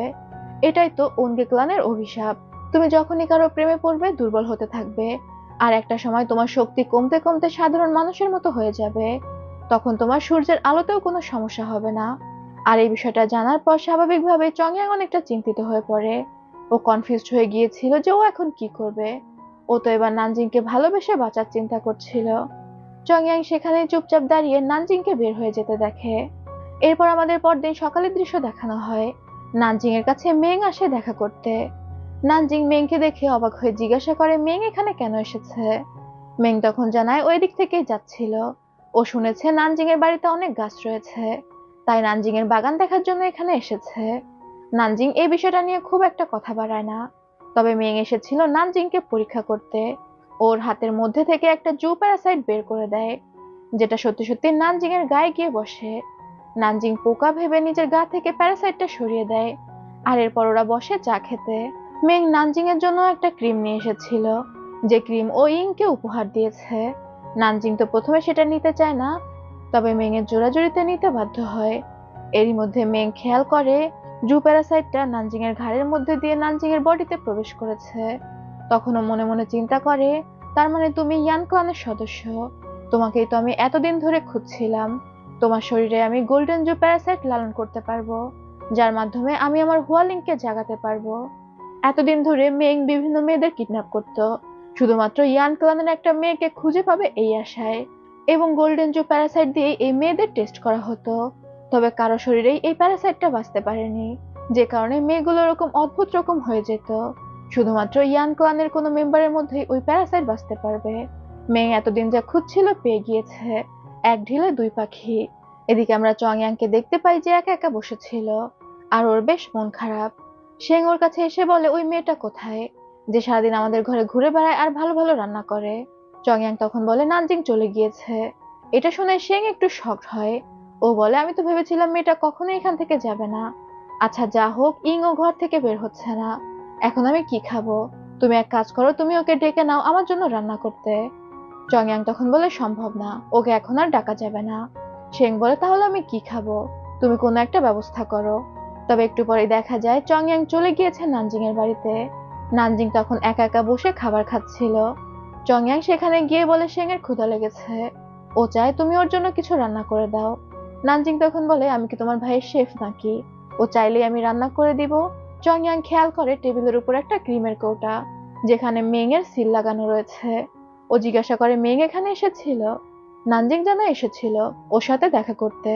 চংয়াং তখন বলে, তুমি একা একা থাকো, কার কি উদ্দেশ্য তুমি জানো না, এভাবে সবার সাথে ফ্রিলি কথা বলবে না। নানজিং তখন বলে, আমি কথা বললে তোমার কি? তুমি তো আর আমাকে পছন্দ করো না। চংয়াং বলে, আমি চাই না তুমি অন্য কোনো ছেলের কাছাকাছি গিয়ে বিপদে পড়ো। নানজিং কোনো কথা না বলে সেখান থেকে উঠে যাচ্ছিল। চংয়াং তখন নানজিং এর হাত ধরে বলে, আমি যেহেতু অনেক বছর বেঁচেছি, তাই আমার কাছে জীবনটা খুব বোরিং মনে হয়। আমার মনে হয় বেঁচে থাকার মধ্যে কোনো মহত্ব নেই, খুবই বোরিং এবং বিরক্তিকর একটা জীবন। নানজিং তখন বলে, তোমার কাছে জীবনটা বিরক্তিকর লাগে কারণ তুমি কখনো জীবনটাকে উপভোগ করনি। চলো আমি তোমাকে দেখাচ্ছি জীবনটা কিভাবে উপভোগ করতে হয়। এরপর নানজিং চংয়াং এর সাথে এক ধরনের খেলা খেলে, আরো জিতেও যায়। চংয়াং জানায় ও তো আগে কখনো এই খেলা খেলেনি, স্বাভাবিকভাবেই নানজিং জিতে যাবে। ও শুধুমাত্র দাবা খেলে। এরপর নানজিং চংয়াংকে বারবিকিউ করে খাওয়ায়, আর চংয়াং এর বারবিকিউ খেতে খুবই ভালো লাগে। ও এবার আস্তে আস্তে নানজিং এর সাথে সময়টা এনজয় করতে শুরু করে। এতদিন কিন্তু ওর হাসি কখনোই নানজিংকে দেখাতো না, কিন্তু এবারও নানজিং এর সামনেই হাসছিল। এদিকে প্যালেসে শেং যখন বসেছিল, ইং ওর কাছে এসে জিজ্ঞাসা করে, চংয়াং কোথায়? শেং তখন জানায় চংয়াংকেও পাঠিয়েছিল একটা শেফ খুঁজতে, তবে ওর মনে হচ্ছে চংয়াং হয়তো নানজিং এর কাছে চলে গিয়েছে। এটা শুনে তো ইং এর প্রচন্ড রাগ হয়। ও মনে মনে চিন্তা করতে থাকে, আমি এত বছর ধরে তোমার পাশে আছি, তাও হুট করে আসা কোনো মেয়েকে তুমি আমার আগে প্রায়োরিটি দিচ্ছ। তখনই ইং এর মুখে ব্যথা করতে থাকে। খুব সম্ভবত ও মেং এর দেয়া ক্রিমটা ব্যবহার করেছিল। এদিকে এই সব কিছু থেকে দূরে চংয়াং আর নানজিং নিজেদের মতো মজা করছিল। নানজিং চংয়াংকে বলে, চলো আমি তোমাকে অন্য একটা জায়গাতে ঘুরতে নিয়ে যাই। খেলাধুলা খাওয়া দাওয়া তো অনেক হলো, আর এরপর ও চংয়াংকে একটা জায়গাতে নিয়ে যায় এবং চংয়াংকে ফায়ারওয়ার্কস দেখায়। চংয়াং এবার মন থেকে অনেকটা খুশি ছিল। ও নানজিংকে বলে, তুমি ঠিকই বলেছিলে, আমার জীবনটাকে অনেক বোরিং মনে হতো কারণ আমি কখনো জীবনটাকে উপভোগ করিনি। তবে বিষয়টা কিন্তু এমন না যে কোনো জিনিস আমি উপভোগ করিনি। আসলে আমার পাশে এমন কেউ ছিল না যার সাথে আমি জিনিসগুলো উপভোগ করতে পারি। তুমি আমার জীবনে আসার পর আমার কাছে অনেক জিনিসই ইন্টারেস্টিং মনে হয়, যেগুলো আগে ইন্টারেস্টিং মনে হতো না। আমি তোমাকে পছন্দ করি। নানজিং তো পুরো হা হয়ে গিয়েছিল। ও চংয়াং এর দিকে তাকিয়ে বলে, কি বললে? চংয়াং তখন বলে, আমি বলেছি আমি তোমাকে পছন্দ করি। নানজিং তো হতভম্ব হয়ে চংয়াংকে দেখছিল। আর চংয়াং এরও হার্টবিট বেড়ে গিয়েছে। নানজিং কিছু বলতে যাবে, তবে চংয়াং ওকে কিছু বলার সুযোগই দেয় না, ওকে কিস করে দেয়। তবে ওদের এই রোমান্স দূর থেকে মেংয়ের অ্যাসিস্ট্যান্ট দেখতে পায়। চংয়াং নানজিংকে বলে, এবার চলো আমি তোমাকে সুন্দর একটা জায়গাতে নিয়ে যাচ্ছি, যেখানে আমার মন খারাপ হলে আমি গিয়ে দাঁড়িয়ে থাকি। আর এরপর সে নানজিংকে নিয়ে উঁচু একটা জায়গাতে যায়, যেখান থেকে শহরটাকে খুব সুন্দরভাবে দেখা যাচ্ছিল। নানজিং এর এই জায়গাটা খুবই ভালো লাগে। চংয়াং জানায় তার মন খারাপ হলেই সে এই জায়গায় এসে দাঁড়িয়ে থাকে। নানজিং চংয়াং এর সাথে অনেক খুশি ছিল। সে চংয়াংকে বলছিল, এখন থেকে আমি সবসময় তোমার পাশে পাশে থাকবো, যাতে আর কখনো তোমার একা না লাগে, তোমার মন খারাপ না হয়। তবে সবসময় পাশে থাকার কথা শুনে চংয়াং এর আবারও মন খারাপ হয়ে যায়। নানজিং তখন বলে, আচ্ছা যাও, যতদিন আমি বেঁচে থাকবো ততদিন আমি তোমার পাশেই থাকবো। আর এটা পিঙ্কি প্রমিস। চংয়াং তো জানতো না পিঙ্কি প্রমিস কি জিনিস। নানজিং তখন চংয়াং এর আঙুল নিয়ে পিঙ্কি প্রমিস করে দেয় আর বলে, প্রমিস কিন্তু ভাঙা যাবে না। তুমি যতদিন বেঁচে থাকো বা আমি যতদিন বেঁচে থাকি, আমরা দুজন একসাথেই থাকবো। এদিকে মেংয়ের অ্যাসিস্ট্যান্ট মেংয়ের কাছে এসে জানায় নানজিং আর চংয়াং একসাথে ফায়ারওয়ার্কস দেখছে। এটা শুনে মেংয়ের অনেক মন খারাপ হয়। ও মনে মনে চিন্তা করতে থাকে, বহুদিন হয়ে গিয়েছে ও ফায়ারওয়ার্কস দেখেনি। তখন আমাদের পাস্টের একটা সিন দেখানো হয়। মেং হুয়ালিং এর জন্য অপেক্ষা করতে করতে ঘুমিয়ে পড়েছিল। হুয়ালিং এসে মেংকে জাগিয়ে তোলে। মেং তখন বলে, অবশেষে তোমার রোগী দেখা হলো। হুয়ালিং সারাদিন রাত হসপিটালেই পড়ে থাকতো। হুয়ালিং এ মূলত ছিল একজন ডাক্তার, আর মেং মেডিসিন সম্পর্কে কিচ্ছু জানতো না। হুয়ালিং এর একমাত্র উদ্দেশ্য ছিল গরিব মানুষের সেবা করা। ও মেংকে বলছিল, যখন কেউ অসুস্থ হয়ে আসে তাদেরকে অনেক অসহায় লাগে, আর সুস্থ হয়ে যখন পরিবারের সাথে মিলিত হয়, বাড়ি ফিরে যায়, তখন তাদের চেহারায় যে খুশি দেখা যায়, সেটা দেখলেই আমি অনেক খুশি হয়ে যাই। মেং তখন বলে, হ্যাঁ, শুধু মানুষের কথাই চিন্তা করো, কেউ যে বাড়িতে তোমার জন্য অপেক্ষা করে সেটা তো আর বুঝলে না। হুয়ালিং তখন বলে, আমার জন্য কে অপেক্ষা করে? এরপর ওরা চংয়াং এর কথা তোলে। হুয়ালিং ও চংয়াং এর ব্যাপারে সবকিছুই জানতো। হুয়ালিং বলছিল, আমার মনে হয় চংয়াং অনেক দুঃখী। ও অনেক বছর ধরে বেঁচে আছে, কিন্তু ওর বাঁচার কোনো অর্থই হয় না। ওর কাছের বন্ধু এবং অনেক পছন্দের মানুষকে ওর সামনে মরতে দেখেছে, যেগুলো অনেক যন্ত্রণাদায়ক। মেং তখন বলে, তুমি তো দেখি সারাদিন শুধু চংয়াং এর কথাই চিন্তা করো, আমার কথা কি একটু চিন্তা করো নাকি? হুয়ালিং এটা শুনে মুচকি হাসে। সিন আবার প্রেজেন্টে ফিরে আসে। মেং প্রচন্ড আক্রোশে বলতে থাকে, চংয়াং কেন এই পৃথিবীতে ভালো থাকবে? ও কেন ওর জীবনে খুশি পাবে? আমি ওকে কোনোভাবেই সুখী থাকতে দিব না। এরপর আমাদের চংয়াং এর বাড়ির দৃশ্য দেখানো হয়। চংয়াং নানজিংকে আবার ওর প্যালেসে নিয়ে এসেছে, আর নানজিংকে বলছিল, এখন থেকে তুমি এখানেই থাকবে, তোমার নৌকায় ফিরে যাবে না, সেখানে উল্টোপাল্টা মানুষ এসে তোমাকে ডিস্টার্ব করে। নানজিং তখন বলে, তুমি কি মেং এর কথা বলছো? তুমি কি মেংকে নিয়ে জেলাস ফিল করো? চংয়াং তখন বলে, একদমই না। নানজিং তখন বলে, স্বীকার করো তুমি জেলাস ফিল করো, আরে স্বীকার করো। চংয়াং তখন নানজিং এর কাছাকাছি গিয়ে বলে, ঠিক আছে, আমি স্বীকার করছি আমি জেলাস ফিল করি। কিন্তু তখনই সেখানে শেং চলে আসে, আর শেংকে দেখে আপাতত ওদের রোমান্স বন্ধ হয়ে যায়। শেং এসে নানজিং এর সুটকেস দেখে বলে, তোমার সুটকেস আবার এখানে কেন? তুমি তো চলে গিয়েছিলে। নানজিং তখন জানায়, আমি চলে গিয়েছিলাম, আবার এখানে চলে এসেছি। এখন থেকে আমাকে ভাবি ডাকার অভ্যাস করো, আর আমি এখানেই থাকবো। কিন্তু শেং প্রচন্ড রেগে যায়। ও নানজিংকে একদম সহ্য করতে পারছিল না। চংয়াং শেংকে জিজ্ঞাসা করে ইং কোথায়। অনেকদিন ধরেই সে ইংকে দেখছে না। শেং জানায় ইং অনেকদিন ধরে ওর ঘর থেকে বের হচ্ছে না। ও নিজেও জানে না ইং এর কি হয়েছে। চংয়াং তখন শেংকে বলে, যাও তুমি দেখে আসো ইং এর কি হয়েছে, একটু খোঁজ খবর রাখো। শেং বেচারা রাগে সেখান থেকে চলে যায়। এদিকে আমরা ঘরের ভিতরে ইংকে দেখতে পাই, যার মুখে প্রচুর পরিমাণে ব্রণ উঠেছিল। আর ইং তো বুঝতেই পারে যে মেং এর ক্রিম মেখে ওর এই অবস্থা। ও রাগে ফুঁসতে থাকে। এরপরেই ইং চলে যায় মেং এর সাথে দেখা করতে। মেংকে জিজ্ঞাসা করে ওর চেহারার এমন অবস্থা মেং কেন করলো। ওর সাথে তো মেংয়ের কোনো শত্রুতা ছিল না। মেং পুরোপুরি বিষয়টা অস্বীকার করে। ও জানায় ওর ক্রিমের জন্য এমন হতেই পারে না, ওটা সাধারণ একটা ময়শ্চারাইজার। তবে ইং তো ভালো করেই জানতো যে এটা মেংয়ের চাল। সে মেংয়ের উপর চিল্লাচিল্লি করতে থাকে।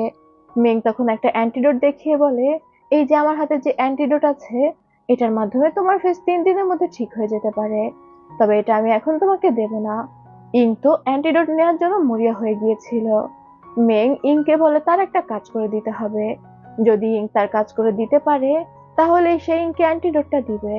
প্রথমে তো ইং রাজি হচ্ছিল না, কিন্তু তার চেহারা নষ্ট হয়ে গিয়েছে।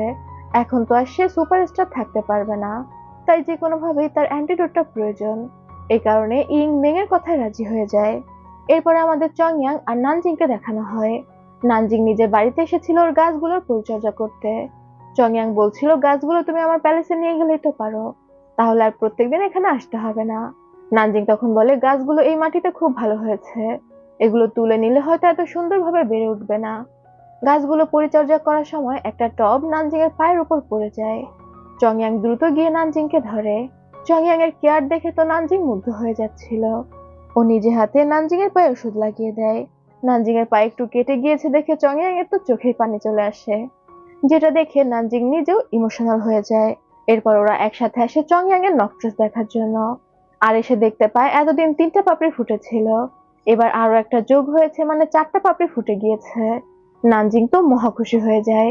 অবশেষে ও নকটসটাকে ফুটাতে পারছে। অন্যদিকে চংয়াং এর বুক তো ধুকপুক করছিল। এই ফুল পুরোপুরি ফুটে গেলে চংয়াং তো শেষ, ও চিরনিদ্রায় চলে যাবে। ওরা যখন সেখান থেকে ফিরে আসছিল, নানজিং প্রচন্ড উচ্ছ্বাসিত ছিল। ও শুধু নকটসটা নিয়েই আলোচনা করছে। ওর খুব গর্ববোধ হচ্ছিল যে ও নকটসটাকে ফুটিয়েছে। নানজিংকে আরেকটু খুশি করার জন্য চংয়াং সেখানে তুষারপাতের ব্যবস্থা করে। তবে নানজিং এবার বুঝতে পেরে যায় যে এই তুষারপাতটা চংয়াং এ করাতো। ইভেন প্রথম দিনও যে তার উপর তুষারপাত হয়েছিল, সেটা চংয়াং এ করিয়েছিল। চংয়াং তাকে ভালোবাসে, তবে এই বিষয়টা প্রকাশ করে না। চংয়াং নানজিং এর খুশি দেখে তো মুচকে মুচকে হাসছিল, কিন্তু হুট করে তুষারপাত বন্ধ হয়ে যায়। নানজিং মন খারাপ করে বলে, কি ব্যাপার, তুষারপাত কেন বন্ধ হয়ে গেল? চংয়াং তখন আবারও চেষ্টা করে তুষারপাত করানোর, কিন্তু সে করতে পারছিল না। চংয়াং এর পাওয়ার আস্তে আস্তে কমে যাচ্ছে। চংয়াং এর তখন প্রচন্ড মন খারাপ হয়। এরপর চংয়াং একা একা ওর বাগানে যায় এবং হাত দিয়ে একটা পাথর সরানোর চেষ্টা করে, কিন্তু ওই পাথর তো চংয়াং সরাতে পারে না, উল্টে ওর হাতেই আঘাত পেয়ে যায়। চংয়াং বুঝতে পারে যে ওর অবস্থা দিন দিন প্রচন্ড খারাপের দিকে যাচ্ছে। এরপর আমাদের পরদিন সকালের দৃশ্য দেখানো হয়। শেং, চংয়াং আর নানজিং তিনজনে একসাথে খেতে বসেছে, কিন্তু নানজিং আর চংয়াং এর তো রোমান্সই শেষ হচ্ছে না। এটা দেখে শেং এর অনেকটা বিরক্ত লাগে। এই সমস্ত খাবার নানজিং তৈরি করেছিল। চংয়াং যে খাবারটা নিতে যায়, শেং আটকে দেয়। শেং তখন জানায় ওই খাবারটা ও নিতে চায়। চংয়াং নিজে হাতে শেং এর প্লেটে খাবার তুলে দেয়। নানজিং তখন বলে, না তুমি খাচ্ছ না, তোমার ভাইকে খেতে দিচ্ছ। ও উঠে গিয়ে চংয়াংকে বলে, চলো আমরা বাইরে খেতে যাই। শেং তখন বলে, আমিও যাব।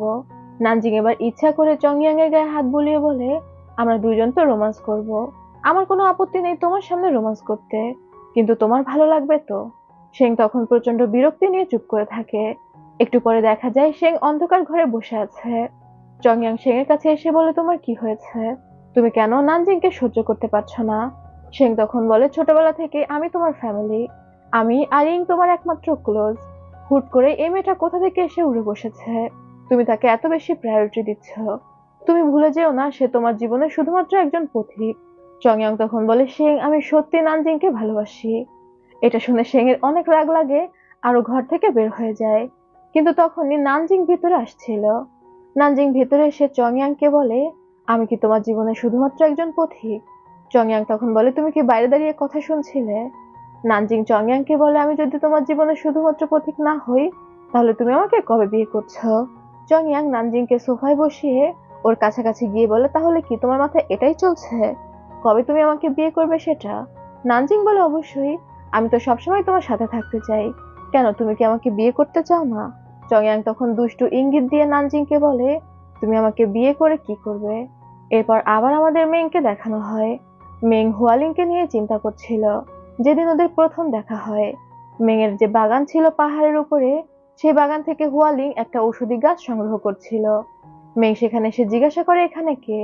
হুয়ালিং ভয়ে ভয়ে দাঁড়িয়ে যায় আর বলে এই ঔষধি গাছটা আমার প্রয়োজন ছিল, এটা দেখে তুলে নিচ্ছিলাম, আমি জানতাম না এটা আপনার গাছ, আমি এটার টাকা দিয়ে দিচ্ছি। এটা বলে সে মেংয়ের হাতে 2টা কয়েন দেয়। তবে প্রথমবার দেখে হুয়ালিংকে পছন্দ করে ফেলেছিল মেং।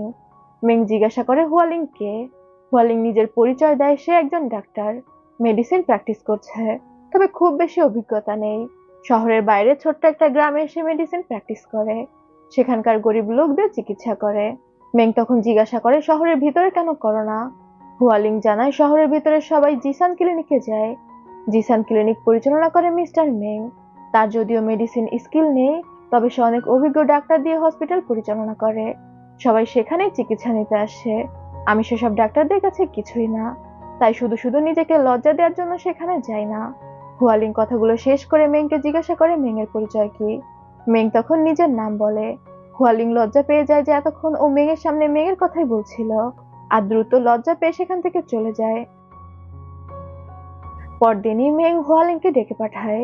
হুয়ালিং ভয়ে ভয়ে মেং এর প্যালেসে এসেছিল, ভাবছিল মেং আবার ওকে কি বলে।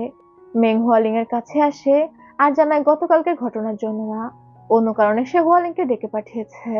সে হুয়ালিংকে জিসান হসপিটালে নিয়োগ দিতে চায়। হুয়ালিং তো প্রথমে এই প্রস্তাবে অনেক খুশি হয়ে যায়, তবে পর মুহূর্তেই বলে মিস্টার মেং, আমি আপনার এই প্রপোজালটা খুব সহজেই মেনে নিতাম। এটা তো আমার স্বপ্ন ছিল জিসান হসপিটালের ডাক্তার হওয়া, কিন্তু আমি যে গ্রামে চিকিৎসা করছি সেখানে আর কোনো ডক্টর নেই। আমি যদি সেখান থেকে চলে আসি, গ্রামের লোকেরা বিনা চিকিৎসায় মারা যাবে। টাকা পয়সা এবং সম্মান অবশ্যই দরকার আছে, কিন্তু সেটা মানুষের জীবনের থেকে মূল্যবান না। হুয়ালিং ছিল প্রচন্ড ভালো এবং দয়ালু একটা মেয়ে। মেং তখন হুয়ালিংকে বলে সে চিন্তা করছে গ্রামের দিকে একটা হসপিটাল দিবে। হুয়ালিং কি মেং এর হয়ে সেই হসপিটাল নিয়ন্ত্রণ করতে পারবে কিনা। এটা শুনে তো হুয়ালিং প্রচন্ড খুশি হয়ে যায়। মেং তখন হুয়ালিং এর দেয়া 2টা কয়েন হুয়ালিংকে ফেরত দেয়, বলে যে এটা হুয়ালিং এর অ্যাডভান্স বেতন। এটা দেখে হুয়ালিং হেসে ফেলে। সিন আবার প্রেজেন্টে ফিরে আসে। মেং হুয়ালিং এর ছবির সামনে দাঁড়িয়ে বলতে থাকে, হুয়ালিং আমি তোমাকে অনেক মিস করি। এরপরেই দেখা যায় নানজিং চংইয়াং এর জন্য খুব সুন্দর করে সেজেছে, আরো অপেক্ষা করছিল কখন চংইয়াং ফিরে আসবে, কিন্তু সেখানে চংইয়াং এর পরিবর্তে শেং আসে। নানজিং অবাক হয়ে বলে, শেং তুমি এখানে কি করছো। শেং নানজিংকে ধরে নিয়ে যায় এবং একটা বাঁশঝাড়ের মধ্যে রেখে আসে। নানজিং তো প্রচন্ড ভয়ে চিল্লাচিল্লি করছিল। এদিকে একটু পরেই চংইয়াং ঘরে ফিরে আসে, এসে দেখতে পায় নানজিং ঘরে নেই। তখন চংইয়াং নানজিংকে বিভিন্ন জায়গায় খুঁজে বেড়ায়, তবে ও কোথাও নানজিংকে খুঁজে পায় না। চংইয়াং বুঝতে পারে নিশ্চয়ই শেং কিছু করেছে। ও তখন ঘরে ফিরে শেংকে ডেকে জিজ্ঞাসা করে নানজিং কোথায়। শেং তখন জানায় ও জানে না নানজিং কোথায়। চংইয়াং শেংকে বলে আমি সত্যি নানজিং এর জন্য অনেক কেয়ার করি, নানজিং কোথায় আমাকে বলে দাও, আমি ভালো করে জানি তুমি জানো নানজিং কোথায়। চংইয়াং নানজিং এর জন্য শেং এর কলার টেনে ধরে আর বলে শেষবারের মতো জিজ্ঞাসা করছি নানজিং কোথায়। শেং তখন বলে আমি যদি না বলি তাহলে কি তুমি আমাকে মেরে ফেলবে। তুমি আমাকে মারতে পারবে না, কারণ আমি আমার হার্টকে বীজ হিসেবে ব্যবহার করে কোনো নক্ট্রাস প্লান্ট রোপণ করিনি। এটা শুনেই চংইয়াং শেং এর কলার ছেড়ে দেয়। শেং নানজিংকে সহ্য করতে পারতো না, কারণ ও জানতে পেরেছিল চংইয়াং নক্ট্রাস প্লান্ট করেছে, আর নানজিং ওর আশেপাশে থাকলে তো চংইয়াং দুর্বল হতে থাকবে। একটা সময় চংইয়াং ঘুমিয়ে পড়বে। চংইয়াং শেং এর সাথে আর কথা না বাড়িয়ে সেখান থেকে চলে যাচ্ছিল। শেং চিৎকার করে বলে তুমি আমার একমাত্র আপনজন, আমি কোনোভাবেই তোমাকে মরতে দেব না। চংইয়াং হাল ছেড়ে দিয়ে সেখান থেকে চলে যাচ্ছিল, তবে শেং এর খুব খারাপ লাগে। ও তখন বলে দেয় যে ও নানজিংকে কোথায় রেখে এসেছে। চংইয়াং সাথে সাথেই সেখানে চলে যায় আর নানজিংকে খুঁজে বের করে। নানজিং তো প্রচন্ড ভয় পেয়ে গিয়েছিল আর চংইয়াংকে দেখে অনেক কান্নাকাটি করতে থাকে। চংইয়াং তখন নানজিংকে শান্ত করার জন্য ওকে কিস করে দেয়, আর এরপর ওরা চলে আসে নিজেদের ঘরে এবং রোমান্স চালুই থাকে, মানে এদের রোমান্সের মোট 24 ঘন্টা। তবে রোমান্স শেষে নানজিং অনেক লজ্জা পাচ্ছিল। চংইয়াং তখন বলে এখন কেন লজ্জা পাচ্ছ, এতদিন ধরে তুমি তো আমার কাছে এটাই চাচ্ছিলে। নানজিং বলে আমি একদমই লজ্জা পাচ্ছি না, লজ্জা তো তোমার পাওয়া উচিত। এতদিন ধরে তুমি আমাকে পছন্দ করতে, কিন্তু এমন ভান করতে যে তুমি আমাকে একদমই পছন্দ করো না। এটা শুনে চংইয়াং নানজিংকে জড়িয়ে ধরে। এরপরে চংইয়াং চলে যায় ওর নক্ট্রাসের কাছে, গিয়ে দেখতে পায় নক্ট্রাসটা প্রায় ফুটে গিয়েছে, শুধুমাত্র একটা পাপড়ি বাকি আছে। চংইয়াং তখন ওই নক্ট্রাসটা ধ্বংস করে দেওয়ার চেষ্টা করে, কারণ এখনো চাচ্ছিল বেঁচে থাকতে। তবে ওই নক্ট্রাসটা ধ্বংস করতে পারে না, উল্টে চংইয়াং এর মুখ থেকে রক্ত পড়তে থাকে। চংইয়াং চলে যায় ওর মাস্টারের কাছে। এবং অসহায়ভাবে জিজ্ঞাসা করে এখান থেকে ফেরার কি আর কোনো উপায় আছে কিনা। মাস্টার তখন জানায় আর কোনো উপায় নেই। চংয়াং নিজে ইচ্ছায় তার হার্ট দিয়ে নক্ট্রোস প্লান্ট করেছে, আর নক্ট্রোসটাকে সে নিজে ইচ্ছায় ফুটিয়েছে। তাই এখন এটা শেষ পরিণতিও মেনে নিতে হবে। চংয়ং কান্না করতে করতে বলে, আমি বাঁচতে বাঁচতে ক্লান্ত হয়ে গিয়েছিলাম, তবে আমার এখন মনে হয় নানজিং এর সাথে দেখা হবে বলেই এত বছর বেঁচেছিলাম। নানজিং এর সাথে দেখা হওয়ার পর আমি বাঁচার স্বাদ পেয়েছি। ভাগ্য এত নিষ্ঠুর কেন, এখনই কেন আমাকে নানজিংকে ছেড়ে চলে যেতে হবে। মানে চংয়াং প্রচন্ড দুঃখে নিজের মনের কথাগুলো বলতে থাকে। এরপর আমাদের পরদিন সকালের দৃশ্য দেখানো হয়। ইং তার জানালা দিয়ে চংয়াং এবং নানজিংকে একসাথে দেখতে পায়, আর ওর প্রচন্ড রাগ হয়। এরপরেই আমরা শেং আর চংয়াংকে কথা বলতে শুনি। শেং চংয়াংকে বলে, আমি তোমাকে আটকাতে পারলাম না। আমি এত বছরও এটা জানতাম না যে তুমি নক্ট্রোস প্লান্ট করেছো। এখানে এসে জানতে পারলাম তুমি নক্ট্রোস প্লান্ট করেছো, আর তোমার নক্ট্রোস অনেকটা ফুটেও গিয়েছে। তুমি ভালো করেই জানো নানজিং এর সাথে থাকলে তোমার নক্ট্রোস ফুটে যাবে, তুমি মারা যাবে। তারপরেও তুমি নানজিং এর সাথে থাকছো। চংয়াং তখন বলে, নানজিং এর সাথে থাকতে ওর ভালো লাগে। চংয়াং ঘুমিয়ে পড়ার পর শেং যেন নানজিং আর ইংকে রেখে রাখে। শেং তখন রেগে বলে, নানজিং এর জন্য আমি আমার ভাইকে হারাতে বসেছি, আমি কখনো ওর মুখও দেখতে চাই না। এটা বলে ও রেগে সেখান থেকে চলে যায়। তবে শেং সেখান থেকে চলে যেতেই চংয়াং অসুস্থ হয়ে পড়ে। এরই মধ্যে সেদিকে নানজিং আসছিল। নানজিংকে দেখে চংয়াং নিজেকে সামলে নেয়। নানজিং যখন সেখানে আসে, ও তো আর জানতো না চংয়াং এতটা অসুস্থ। ও হেসে হেসে চংয়াং এর সাথে কথা বলছিল। চংয়াং নানজিংকে বলে কোনো একটা কাজে ও কয়েকদিনের জন্য বাইরে যাবে, নানজিং যেন ভুলেও এই প্যালেসের বাইরে না যায়। নানজিং তখন জানায় ও চংয়াং এর জন্য এখানেই অপেক্ষা করবে। আর এরপর চংয়াং চলে যায় মেং এর বাড়িতে। মেং তো চংয়াং এর এমন দুর্বল অবস্থা দেখে অবাক হয়ে যায়। ও চংয়াংকে জিজ্ঞাসা করছিল তার কি হয়েছে। চংয়াং জানায় ও একটু অসুস্থ, আর কিছুদিনও মেং এর বাড়িতেই থাকবে। কিন্তু চংয়াং এর এমন দুর্বল অবস্থা দেখে মেং অনেক অবাক হয়। সে চংয়াং এর গলায় হাত দিয়ে দেখতে পায় হার্টবিট চলছে না। তখনই মেং বুঝতে পেরে যায় চংয়ং তার হার্টকে বীজ হিসেবে ব্যবহার করে নক্ট্রোস প্লান্ট করেছে, আর সেই নক্ট্রোস হয়তো ফুটে গিয়েছে, যে কারণে এখন চংয়ং এত দুর্বল হয়ে পড়েছে, আর খুব দ্রুত ও মারা যাবে। এটা বুঝতে পেরে মেং এর অনেক খারাপ লাগে। খারাপ লাগে বলতে চংয়ং মারা যাবে এটা ভেবে খারাপ লাগে না। ও তো চাচ্ছিল চংয়ং অনেক পেইন পাক, সেই পেইনটা তো এখন আর চংয়ং পাবে না, এটা ভেবে ওর খারাপ লাগছিল। পরবর্তী সিনে দেখা যায় মেং একটা ছুরি হাতে চংয়ং এর ঘরে আসে। ও চংয়ংকে নিজে হাতে মারতে চাইছিল, কিন্তু তখনই চংয়ং কাশতে কাশতে ওর মুখ থেকে রক্ত বের হয়ে যায়, আর ওই রক্তের রং লাল ছিল। এটা দেখে মেং বুঝতে পেরে যায় চংয়ং এখন সাধারণ একজন মানুষ হয়ে গিয়েছে, ওর মধ্যে আর অঙ্গি ক্লানের কোনো পাওয়ার অবশিষ্ট নেই। তবে চংয়ং এর এমন অবস্থা দেখে মেং এর কেন যেন খারাপ লাগে। রাতের বেলা মেং ওর অ্যাসিস্ট্যান্টকে বলে চংয়ং এর দিকে নজর রাখতে। চংয়ং যেন মেং এর বাড়ির আশেপাশে ঘোরাঘুরি না করে, কারণ ওর বাড়ির ভিতরে তো অনেক রহস্য লুকিয়ে আছে, সেগুলো যেন চংয়ং জানতে না পারে। কিন্তু পরদিন সকালেই চংয়ং বের হয়ে যায় ঘোরাঘুরি করতে। মেং এর অ্যাসিস্ট্যান্ট নিষেধ করলেও সে শোনে না, আর চংয়ং হাঁটতে হাঁটতে চলে যায় হুয়ালিং এর ঘরের সামনে, যেখানে হুয়ালিং এর বডি মেং সংরক্ষণ করে রেখেছিল। চংয়ং ভিতরে গিয়ে হুয়ালিং এর বডি দেখে তো অবাক হয়ে যায়। ও বুঝতে পারে মেং এতদিন পর্যন্ত হুয়ালিং এর বডি প্রিজার্ভ করে রেখেছে। এরই মধ্যে সেখানে মেং আসে। চংয়ং মেংকে বলে, এগুলো কি? মেং তখন বলে, এটা হুয়ালিং, কেন তুমি চিনতে পারোনি? চংয়ং বলে, আমি জানি এটা হুয়ালিং, কিন্তু তুমি ওর বডি এভাবে প্রিজার্ভ করে কেন রেখে দিয়েছো? ও তো মারা গিয়েছে। মেং তখন বলে, হুয়ালিং মারা যায়নি, হুয়ালিং কোমাতে আছে। চংয়ং মেংকে বলে, তুমি কি তাহলে হুয়ালিংকে জাগিয়ে তোলা চিন্তা করছো? এমন কিছু করো না যেটার জন্য তোমাকে পরবর্তীতে আফসোস করতে হয়। এটা বলে চংয়ং সেখান থেকে বের হয়ে যায়।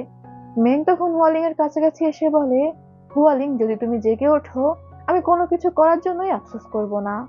এরপরে আমাদের নানজিংকে দেখানো হয়। ওর খুবই বোর লাগছিল একা একাই প্যালেসে, কারণ শেং প্যালেস ছেড়ে চলে গিয়েছে, আর ইংও ঘর থেকে বের হয় না। এরই মধ্যে চংয়ং এসে নানজিংকে জড়িয়ে ধরে। নানজিং তো অনেক খুশি হয়ে যায় যে চংয়ং ফিরে এসেছে। চংয়ং নানজিং এর জন্য একটা গিফট নিয়ে এসেছিল, নক্ট্রোস ফুলের চুলের কাঁটা। নানজিং খুশি হয়ে বলে, পিঙ্ক কালারের নক্ট্রোস, তুমি তো সত্যি অনেক ভালো মেয়ে পটাতে জানো। চংয়ং তখন ওই চুলের কাঁটা নানজিংকে পরিয়ে দিতে দিতে বলে, তুমি প্রথম মেয়ে যাকে আমি পটানোর চেষ্টা করেছি, এবার এতদিন পর দেখা হয়েছে, রোমান্স তো করতেই হবে। নানজিং আর চংয়ং এর রোমান্স শুরু হয়ে যায়, কিন্তু দরজার ফাঁকা দিয়ে ইং সেটা দেখছিল, আর অবশ্যই ইং এর মনে প্রতিহিংসার আগুন জ্বলে ওঠে। এরপর আমাদের পরদিন সকালের দৃশ্য দেখানো হয়। চংয়াং এর তখনও ঘুম ভাঙেনি। নানজিং তাই দরজাটা চাপিয়ে দিয়ে বের হয়ে আসে। তখনই ইং উপর থেকে নেমে আসে নানজিংকে বলে তার নানজিং এর সাহায্য প্রয়োজন। নানজিং অনেকদিন পর ইংকে দেখছে, আর ইং এর কণ্ঠ অনেক সফট মনে হচ্ছিল। নানজিং ইংকে জিজ্ঞাসা করে, তুমি এতদিন ঘর থেকে কেন বের হওনি? ইং তখন বলে, চলো যেতে যেতে বলছি। ইং সেখান থেকে নানজিংকে নিয়ে মেঙের প্যালেসে চলে আসে। নানজিং অবাক হয়ে বলে, তুমি কি মেঙের প্যালেসে আসার জন্য আমাকে ডেকেছো? তবে এখন তো মনে হচ্ছে মিস্টার মেং বাড়িতে নেই, কোনো মেইড বা গার্ডকে তো দেখছি না। ইং তখন বলে, তোমাকে আমি এখানে নিয়ে এসেছি অন্য কারণে। যেহেতু এখানে চলে এসেছো, আস্তে আস্তে সবকিছু জানতে পারবে, এত অধৈর্য হওয়ার কিছু নেই। এরই মধ্যে দুজন গার্ড এসে নানজিংকে ধরে ফেলে। নানজিং তো কিছুই বুঝতে পারছিল না। মেং সেখানে ঢুকতে ঢুকতে ইংকে বলে, ধন্যবাদ, অবশেষে তুমি আমার কাজটা করেই দিলে। নানজিং অবাক হয়ে মেংকে বলে, তাকে কেন ধরা হচ্ছে? মেং তো চংইয়ং এর বন্ধু। মেং তখন বলে, একটু পরেই সবকিছু জানতে পারবে। মেং নানজিংকে বেঁধে রাখে। ইং মেংকে বলে, এবার আমার অ্যান্টিডোটটা আমাকে দিয়ে দাও। মেং তখন বলে, কিসের অ্যান্টিডোট? আমার কাছে কোনো অ্যান্টিডোট নেই। ইং বুঝতে পারে মেং ওকে ঠকিয়েছে। ইং বলে, তুমি বলেছিলে নানজিংকে তোমার কাছে এনে দিলে তুমি আমার চেহারা ঠিক করে দিবে। ইং একদম মেং এর পায়ে পড়ে যায়, আর বারবার বলতে থাকে ওর চেহারা ঠিক করে দেওয়ার জন্য। তবে মেং ইংকে লাথি মেরে ফেলে দিয়ে বলে, ও ইং এর চেহারা ঠিক করে দিতে পারবে না। ইং তখন রেগে বলে, আমি এখনই চংইয়ং এর কাছে গিয়ে সবকিছু বলে দিচ্ছি। মেং তখন পেছন থেকে ইং এর পিঠে ছুরি মেরে দেয়। ইং নিজেও অবাক হয়ে যায়, আর নানজিং তো চিৎকার দিয়ে ওঠে। সে বারবার মেংকে বলছিল এমনটা না করতে, চংইয়ং জানতে পারলে সে মেংকে ছাড়বে না। এদিকে আহত অবস্থায় ইং নিজেকে টেনে বাইরে নিয়ে যাচ্ছিল, কিন্তু দরজার কাছে গিয়ে ও অজ্ঞান হয়ে যায়। নানজিং চিৎকার করে বলে, তুমি কি পাগল হয়ে গিয়েছো? মেং তখন বলে, এখন আর চিৎকার করে কোনো লাভ নেই, ইং মারা গিয়েছে। এরপর মেং নানজিংকে নিয়ে আসে হুয়ালিং এর ঘরে। নানজিং হুয়ালিংকে দেখে অবাক হয়ে বলে, এটা তোমার ওয়াইফ তাই না? মেং তখন বলে, হ্যাঁ, আর ওকে জাগানোর জন্য এই সব কিছু আমি করেছি। তোমার মধ্যে আমি গোল্ডেন জু প্যারাসাইট ঢুকিয়ে দিয়েছি, আর সেটা এতদিনে তোমার মধ্যে বড় হয়ে গিয়েছে। তোমাকে ধন্যবাদ, তোমার বডি না হলে আমি হয়তো হুয়ালিংকে জাগাতেই পারতাম না।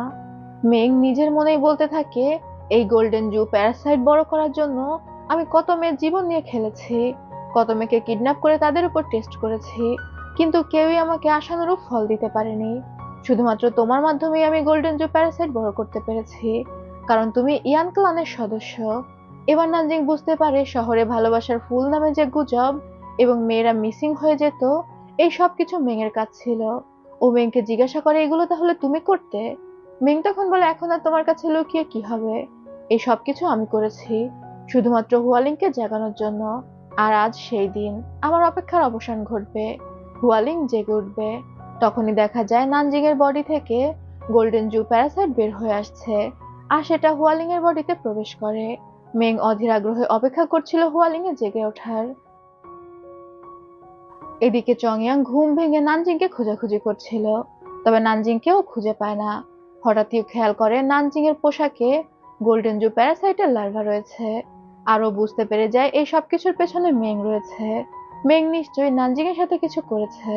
তবে চংইয়াং এর মধ্যে এত শক্তি ছিল না যে ও মেংকে প্রতিরোধ করবে। চংইয়াং এর মুখ থেকে রক্ত পড়ছিল। নানজিং মেংকে জিজ্ঞাসা করে, হুয়ালিং এর এমন অবস্থা কিভাবে হলো? মেং তখন পুরো ঘটনা খুলে বলে, হুয়ালিং তো ডাক্তার হিসেবে অনেক ভালো ছিল, সবসময় মানুষের কথাই চিন্তা করত। একদিন ওরা জানতে পারে যে হুয়ালিং প্রেগনেন্ট। দুজনেই তো অনেক খুশি ছিল। তবে এবার তো হুয়ালিংকে রেস্ট নিতে হবে, কিন্তু হুয়ালিং নিজের খেয়াল না করে ডাক্তারি চালিয়ে যেতে থাকে, প্রচুর পরিমাণে রোগীদের সেবা যত্ন করতে থাকে। আর একদিন অ্যাক্সিডেন্টলি হুয়ালিং পড়ে যায়, যার কারণে ওর প্রচুর ব্লিডিং হচ্ছিল। হুয়ালিং অজ্ঞান হয়ে গিয়েছিল। আর সেই সময় মেং হুয়ালিংকে নিয়ে চংইয়াং এর কাছে যায়। ওর বিশ্বাস ছিল চংইয়াং হুয়ালিংকে বাঁচিয়ে নিবে, কিন্তু চংইয়াং কোনো সাহায্য করে না। আর সেদিন থেকেই মেং এর একমাত্র টার্গেট হুয়ালিংকে জাগিয়ে তোলা এবং চংইয়াং এর উপর রিভেঞ্জ নেওয়া। এটা শুনে নানজিং বলে, হয়তো চংইয়াং তোমাকে সাহায্য করতে পারতো না, বা অন্য কোনো কারণ ছিল সাহায্য না করার। মেং তখন রেগে বলে, চংইয়াং এর পক্ষ নিয়ে কথা বলা বন্ধ করো। অঙ্গি ক্লানের সদস্যরা সবকিছু করতে পারে। চংইয়াং চাইলেই আমার হুয়ালিংকে জাগিয়ে দিতে পারতো, কিন্তু ও আমাকে কোনো সাহায্য করেনি। বছরের পর বছর, জেনারেশনের পর জেনারেশন আমরা চংইয়াং এর গোলামি করেছি। তার পরিবর্তে চংইয়াং আমাকে শুধুমাত্র যন্ত্রণায় উপহার দিয়েছে। তাই আমি একই রকম যন্ত্রণা চংয়াংকে দিতে চাই। তোমাকে মেরে আমি চংয়াংকে বোঝাতে চাই ভালোবাসার মানুষ মারা গেলে কেমন লাগে। এরই মধ্যে হুয়ালিং জেগে ওঠে, কিন্তু ওকে দেখে মনে হচ্ছিল ও নিজের মধ্যে নেই। হুয়ালিং মেং এর দিকে তাকায়। মেং হুয়ালিংকে দেখে তো অনেক এক্সাইটেড হয়ে যায়। ও হুয়ালিংকে বলছিল, তুমি জেগে উঠেছো, এই দিনটার জন্য আমি 3 বছর ধরে অপেক্ষা করছি। হুয়ালিং মেংকে কিছু বলার চেষ্টা করছিল, কিন্তু তখনই হুয়ালিং এর বডির মধ্যে কিছু একটা হতে শুরু করে, আর হুয়ালিং আবারও নিস্তেজ হয়ে যায়। মানে ও তো মারাই গিয়েছে, একজন মৃত মানুষ কিভাবে জাগবে। মেং অস্থির হয়ে হুয়ালিংকে ডাকছিল। নানজিং তখন বলে, তুমি এতদিন শুধু শুধু চেষ্টা করেছো, মৃত মানুষ কখনোই জাগতে পারে না। হুয়ালিং জেগে ওঠেনি। গোল্ডেন জু প্যারাসাইট ওর বডিটা নিয়ন্ত্রণ করছিল, যেটা খুব বেশিক্ষণ করতে পারেনি। এদিকে চংইয়ং চলে এসেছিল মেংয়ের প্যালেসে, আর ও মেংয়ের প্যালেসের দরজাতে ইংকে পড়ে থাকতে দেখে। চংইয়ং দৌড়ে গিয়ে ইংকে ধরে, তখনও পর্যন্ত ইং বেঁচে ছিল। চংইয়ং জিজ্ঞাসা করে কি হয়েছে। ইং তখন জানায় মেং ওকে মেরেছে, এমনকি মেং ওর চেহারা নষ্ট করে দিয়ে ওকে ট্রিক্স করেছে। মেংয়ের কথাতে ও নানজিংকে এখানে নিয়ে এসেছে। চংইয়ং জিজ্ঞাসা করে নানজিং কোথায়। ইং জানায় ও জানে না নানজিং কোথায়। ইং চংইয়ংকে বলে, আমি দুঃখিত, আমি একটু বেশি আশা করে ফেলেছিলাম। এটা বলে ও চংইয়ং এর মুখে হাত দিতে যায়, কিন্তু ওর হাত চংইয়ং এর মুখ পর্যন্ত পৌঁছায় না। ইং সেখানেই মারা যায়। তখনই মেং সেখানে এসে বলে, কাছে কাউকে মরতে দেখলে কেমন পেইন হয়। চংইয়ং প্রচন্ড রেগেছিল। ও মেংয়ের কাছে গিয়ে জিজ্ঞাসা করে নানজিং কোথায়। মেং তখন বলে, চিন্তা করো না, নানজিং এখনো জীবিত আছে, আর ভালোই আছে, তবে আমি ওকে কতক্ষণ জীবিত রাখতে পারবো বলতে পারছি না। চংইয়ং তখন মেংকে বলে, তুমি এমনটা কেন করছো, আমি তো কখনোই তোমার কোনো ক্ষতি করিনি, তোমার বাবা দাদা সবাই তো আমার প্রতি লয়াল ছিল, আর আমি ভেবেছিলাম তুমিও আমার প্রতি লয়াল। মেং তখন বলে, লয়াল থেকে কি লাভ হয়েছে, আমি যখন হুয়ালিংকে তোমার কাছে নিয়ে গিয়েছিলাম সাহায্য চাইতে, তুমি আমাকে সাহায্য করনি, সেদিন থেকেই আমি তোমাকে আমার শত্রু মনে করি। চংইয়ং অবাক হয়ে বলে, হুয়ালিং এর মৃত্যুর জন্য তুমি আমাকে দায়ী করো। মেং তখন বলে, তোমাকে কেন আমি দায়ী করব না, তুমি চাইলেই হুয়ালিংকে বাঁচাতে পারতে। চংইয়ং বলে, আমি কিভাবে হুয়ালিংকে বাঁচাতাম, হুয়ালিং অলরেডি মারা গিয়েছিল। অঙ্গি ক্লানের সদস্যরা যতই শক্তিশালী হোক, তারা মৃত কাউকে বাঁচাতে পারে না, এটা তো স্বাভাবিক, মৃত কাউকে কেই বা বাঁচাতে পারে। কিন্তু মেং সেটা বিশ্বাস করে না, ও মনে করে চংইয়ং ওকে মিথ্যা বলছে। চংইয়ং মেং এর গলা টিপে ধরে বলে, নানজিং কোথায়। মেং চংইয়ংকে ধাক্কা মেরে ফেলে দেয়, আর বলে, তুমি কি মনে করেছো আমি জানি না, তুমি এখন আমার মতোই একজন সাধারণ মানুষ, বরং তোমার শক্তি এখন আমার থেকেও কম। চংইয়ং মেংকে এক প্রকার রিকোয়েস্ট করে বলে ওকে নানজিং এর কাছে নিয়ে যাওয়ার জন্য। মেং তখন চংইয়ংকে বলে, ঠিক আছে চলো, আমি তোমাকে নানজিং এর কাছে নিয়ে যাচ্ছি। মেং নানজিংকে একটা খুঁটির সাথে বেঁধে রেখেছিল। চংইয়ং দৌড়ে নানজিং এর কাছে যায়। নানজিং চংইয়ংকে দেখে বলে, তুমি এখানে কেন এসেছো, মেং পাগল হয়ে গিয়েছে, ও ইংকে মেরে ফেলেছে, তোমাকে দেখলে তোমারও ক্ষতি করতে পারে, তুমি দ্রুত এখান থেকে চলে যাও। তবে চংইয়ং নানজিংকে ছাড়ানোর চেষ্টা করছিল, আর এই যে নানজিং এর প্রতিও ভালোবাসা দেখাচ্ছিল, এই কারণে চংইয়ং এর নক্ট্রস পুরোপুরি ফুটে যায়, মানে চংইয়ং এর খেল খতম। চংইয়ং তার শক্তি ব্যবহার করে শিকলটাও খুলতে পারে না। এরই মধ্যে সেখানে মেং চলে আসে, আর বলে, একটা শিকল কেন, তুমি তোমার শক্তি দিয়ে দড়িও খুলতে পারবে না, তোমার এই অবস্থা দেখে আমার সত্যি মায়া লাগছে। নানজিং অবাক হয়ে বলে, চংইয়ং এর কি হয়েছে। মেং তখন নানজিংকে বলে, ও আচ্ছা, আপনি তো দেখছি নক্ট্রসের ব্যাপারে কিছুই জানেন না। চংইয়ং নিজের হার্টকে বীজ হিসেবে ব্যবহার করে নক্ট্রস প্লান্ট করেছে। আমি আমার দাদার থেকে এই ব্যাপারটা শুনেছিলাম, ভাবতে পারিনি চংইয়ং এমন কিছু করে বসে আছে। চংইয়ং মেংকে বাধা দিচ্ছিল নক্ট্রসের ব্যাপারে বলতে। সে মেংয়ের দিকে আক্রমণ করার জন্য এগিয়ে যায়, কিন্তু মেংয়ের হাতে ছিল তলোয়ার, আর ওই তলোয়ার দিয়ে চংইয়ংকে 2বার আঘাত করে। নানজিং চিৎকার করে মেংকে নিষেধ করে চংইয়ংকে আঘাত করতে, আর জিজ্ঞাসা করে নক্ট্রসের আসল সত্যি কি। মেং যেন ওকে বলে। মেং তখন বলে, ওনগে ক্লানের সদস্যরা যখন বাঁচতে না চায়, তখন তারা তাদের হার্টকে বীজ হিসেবে ব্যবহার করে নক্ট্রস প্লান্ট করে, তবে সেই ফুল কখনোই ফোটে না, যদি না তারা সত্যিকারে প্রেমে পড়ে যায়। আর ওই ফুল যখন ফুটতে থাকে, ওনগে ক্লানের সদস্যরা ওই ফুলের সাথে সাথে দুর্বল হতে থাকে। দেখো চংইয়ং তোমাকে কত ভালোবাসে, ও একজন সাধারণ মানুষে পরিণত হয়ে গিয়েছে, শুধুমাত্র তোমাকে ভালোবাসার জন্য ওর নক্ট্রস ফুটে গিয়েছে। মেং তো অনেক মজা পাচ্ছিল। মেং বলছিল ও দুইজনের মধ্যে যে কোনো একজনকে বাঁচিয়ে রাখবে, যদি চংইয়ং মারা যায় তাহলে ও নানজিংকে বাঁচিয়ে রাখবে, যাতে করে নানজিং সারা জীবন চংইয়ং এর কথা চিন্তা করে কষ্ট পায়। চংইয়ং নানজিংকে বলছিল ওর কথা শোনো না, তবে নানজিং তো এবার পুরো ঘটনা বুঝতে পারে। এটাও বুঝতে পারে যে চংইয়ং ওকে পছন্দ করা সত্ত্বেও কেন শুরুর দিকে ইগনোর করতো। নানজিং তো ইচ্ছা করে জেদ করে চংইয়ং এর কাছাকাছি গিয়েছে। ও কান্না করে বলতে থাকে, তুমি আমাকে এটা আগে কেন বলনি, তাহলে আমি তোমার কাছে যেতাম না, ভালোবাসার জন্য এত জেদও করতাম না। তবে চংইয়ং আস্তে আস্তে উঠে নানজিং এর কাছে যায়, আরো শেষবারের মতো নানজিংকে একটা কিস করে। নানজিংকে বলে তোমাকে বেঁচে থাকতে হবে। নানজিং কান্না করতে করতে বলতে থাকে, তুমি এখান থেকে চলে যাও, আমার কথা চিন্তা করো না। তবে চংইয়ং মেং এর দিকে এগিয়ে যায়, আর মেং এর হাতে যে তলোয়ার ছিল ইচ্ছা করে নিজের বুকে ঢুকিয়ে দেয়। মেং নিজেই হতভম্ব হয়ে তাকিয়ে থাকে। চংইয়ং নিজেই নিজেকে আঘাত করেছে, আর তারপরে সেই তলোয়ার নিজের বুক থেকে বের করে মেং এর বুকের মধ্যে ঢুকিয়ে দেয়। ও চাচ্ছিল না মেংও বেঁচে থাকুক, কারণ মেং বেঁচে থাকলে নানজিং এর জীবন দুর্বিষহ করে তুলবে। চংইয়ং মারা যাওয়ার আগে নানজিং এর জীবনের নিরাপত্তা নিশ্চিত করে যায়। তবে মেং মৃত্যুর সময় হুয়ালিংকে দেখছিল, আর শেষ সময় বলে, হুয়ালিং আমি তোমার কাছে আসছি। এখানেই মেং মারা যায়। চংইয়ং মাটিতে পড়ে যাওয়ার আগে নানজিংকে মুক্ত করে দেয়। নানজিং দৌড়ে এসে চংইয়ংকে ধরে, কান্না করে করে বলতে থাকে, আমি তোমাকে মরতে দেব না। চংইয়ং তখন নানজিংকে বলে, ভালোভাবে বেঁচে থেকো, আমার জন্য হলেও তোমাকে বেঁচে থাকতে হবে, তবে তুমি আমাকে ভুলে যেও, নিজের জীবনের সামনে এগিয়ে যেও। নানজিং তো প্রচন্ড কান্না করতে থাকে, আর চংইয়ং সেখানেই ঘুমিয়ে যায়। এরপরে দেখা যায় চংইয়ংকে নানজিং এর ঘরে নিয়ে আসা হয়েছে। সেখানে শেংও উপস্থিত ছিল। শেং কান্না করে করে বলছিল, তোমার জন্যই আমার ভাইয়ের এই অবস্থা, ও এখন চিরতরে ঘুমিয়ে পড়েছে, ওকে আর জাগানো সম্ভব হবে না। আর ইংও চলে গিয়েছে, আমি পুরোপুরি একা হয়ে গেলাম। নানজিং শেংকে জিজ্ঞাসা করে চংইয়ংকে জাগানোর আর কোনো উপায় আছে কিনা। শেং তখন বলে সে একবার শুনেছিল যদি ওনগে ক্লানের কেউ ঘুমিয়ে পড়ে তাহলে কোনো একটা হার্ট শেয়ার করার মাধ্যমে তাকে জাগিয়ে তোলা যায়, তবে এই ব্যাপারে সে ডিটেলস কিছুই জানে না। শেং নানজিংকে বলে, আমার ভাইকে দেখে রেখো, আমি এখান থেকে চলে যাচ্ছি, আর কখনোই ফিরে আসবো না। এটা বলে শেং মন খারাপ করে সেখান থেকে চলে যায়। তবে নানজিং এর মাথায় শেং এর কথাটা আটকে যায়, হার্ট শেয়ার কিভাবে করে, কিভাবে সে চংইয়ংকে জাগাতে পারবে। নানজিং চংইয়ং এর পাশে বসে বলে, আমি যে কোনো ভাবে তোমাকে জাগিয়ে তুলবো, তাতে যদি আমার সারা জীবনও লেগে যায় তাও। আর এরপরে নানজিং চংইয়ং এর ফুলের কাছে চলে যায়, সারাদিন ধরে ওই ফুলটাকে দেখতে থাকে, বিভিন্ন বই ঘাটাঘাটি করতে থাকে কিভাবে ও চংইয়ংকে জাগাতে পারবে। তবে ও কোনো সমাধানই খুঁজে পাচ্ছিল না। নানজিং এর জীবন এই ফুলের পাশেই আটকে যায়, মানে দিনের পর দিন ও শুধু এই ফুলের পাশেই থাকতো, ফুলের পাশে বসে থাকতো, এখানেই ঘুমিয়ে পড়তো। একদিন নানজিং ফুলের পাশে ঘুমিয়ে পড়েছিল, তখন ওনগে ক্লানের মাস্টার নানজিং এর কাছে আসে, আর সে নানজিং এর কাছে একটা বই রেখে চলে যায়। ঘুম ভেঙে যখন নানজিং ওই বইটা দেখতে পায়, ও বইটা খুলে পড়তে শুরু করে।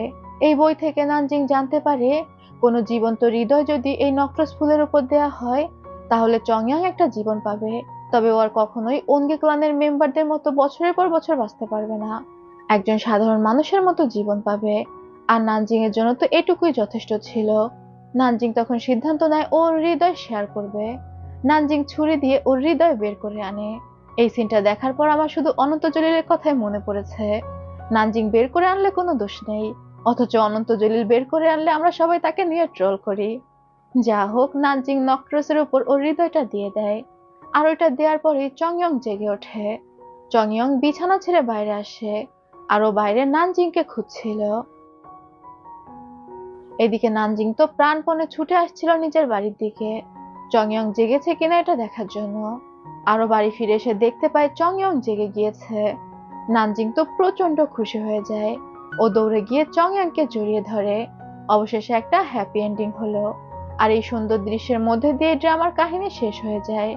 তো বন্ধুরা, কেমন লাগলো এই ছোট্ট ফ্যান্টাসি ড্রামাটি অবশ্যই কমেন্ট করে জানাতে ভুলবে না। আজ তবে যাচ্ছি, আল্লাহ হাফেজ।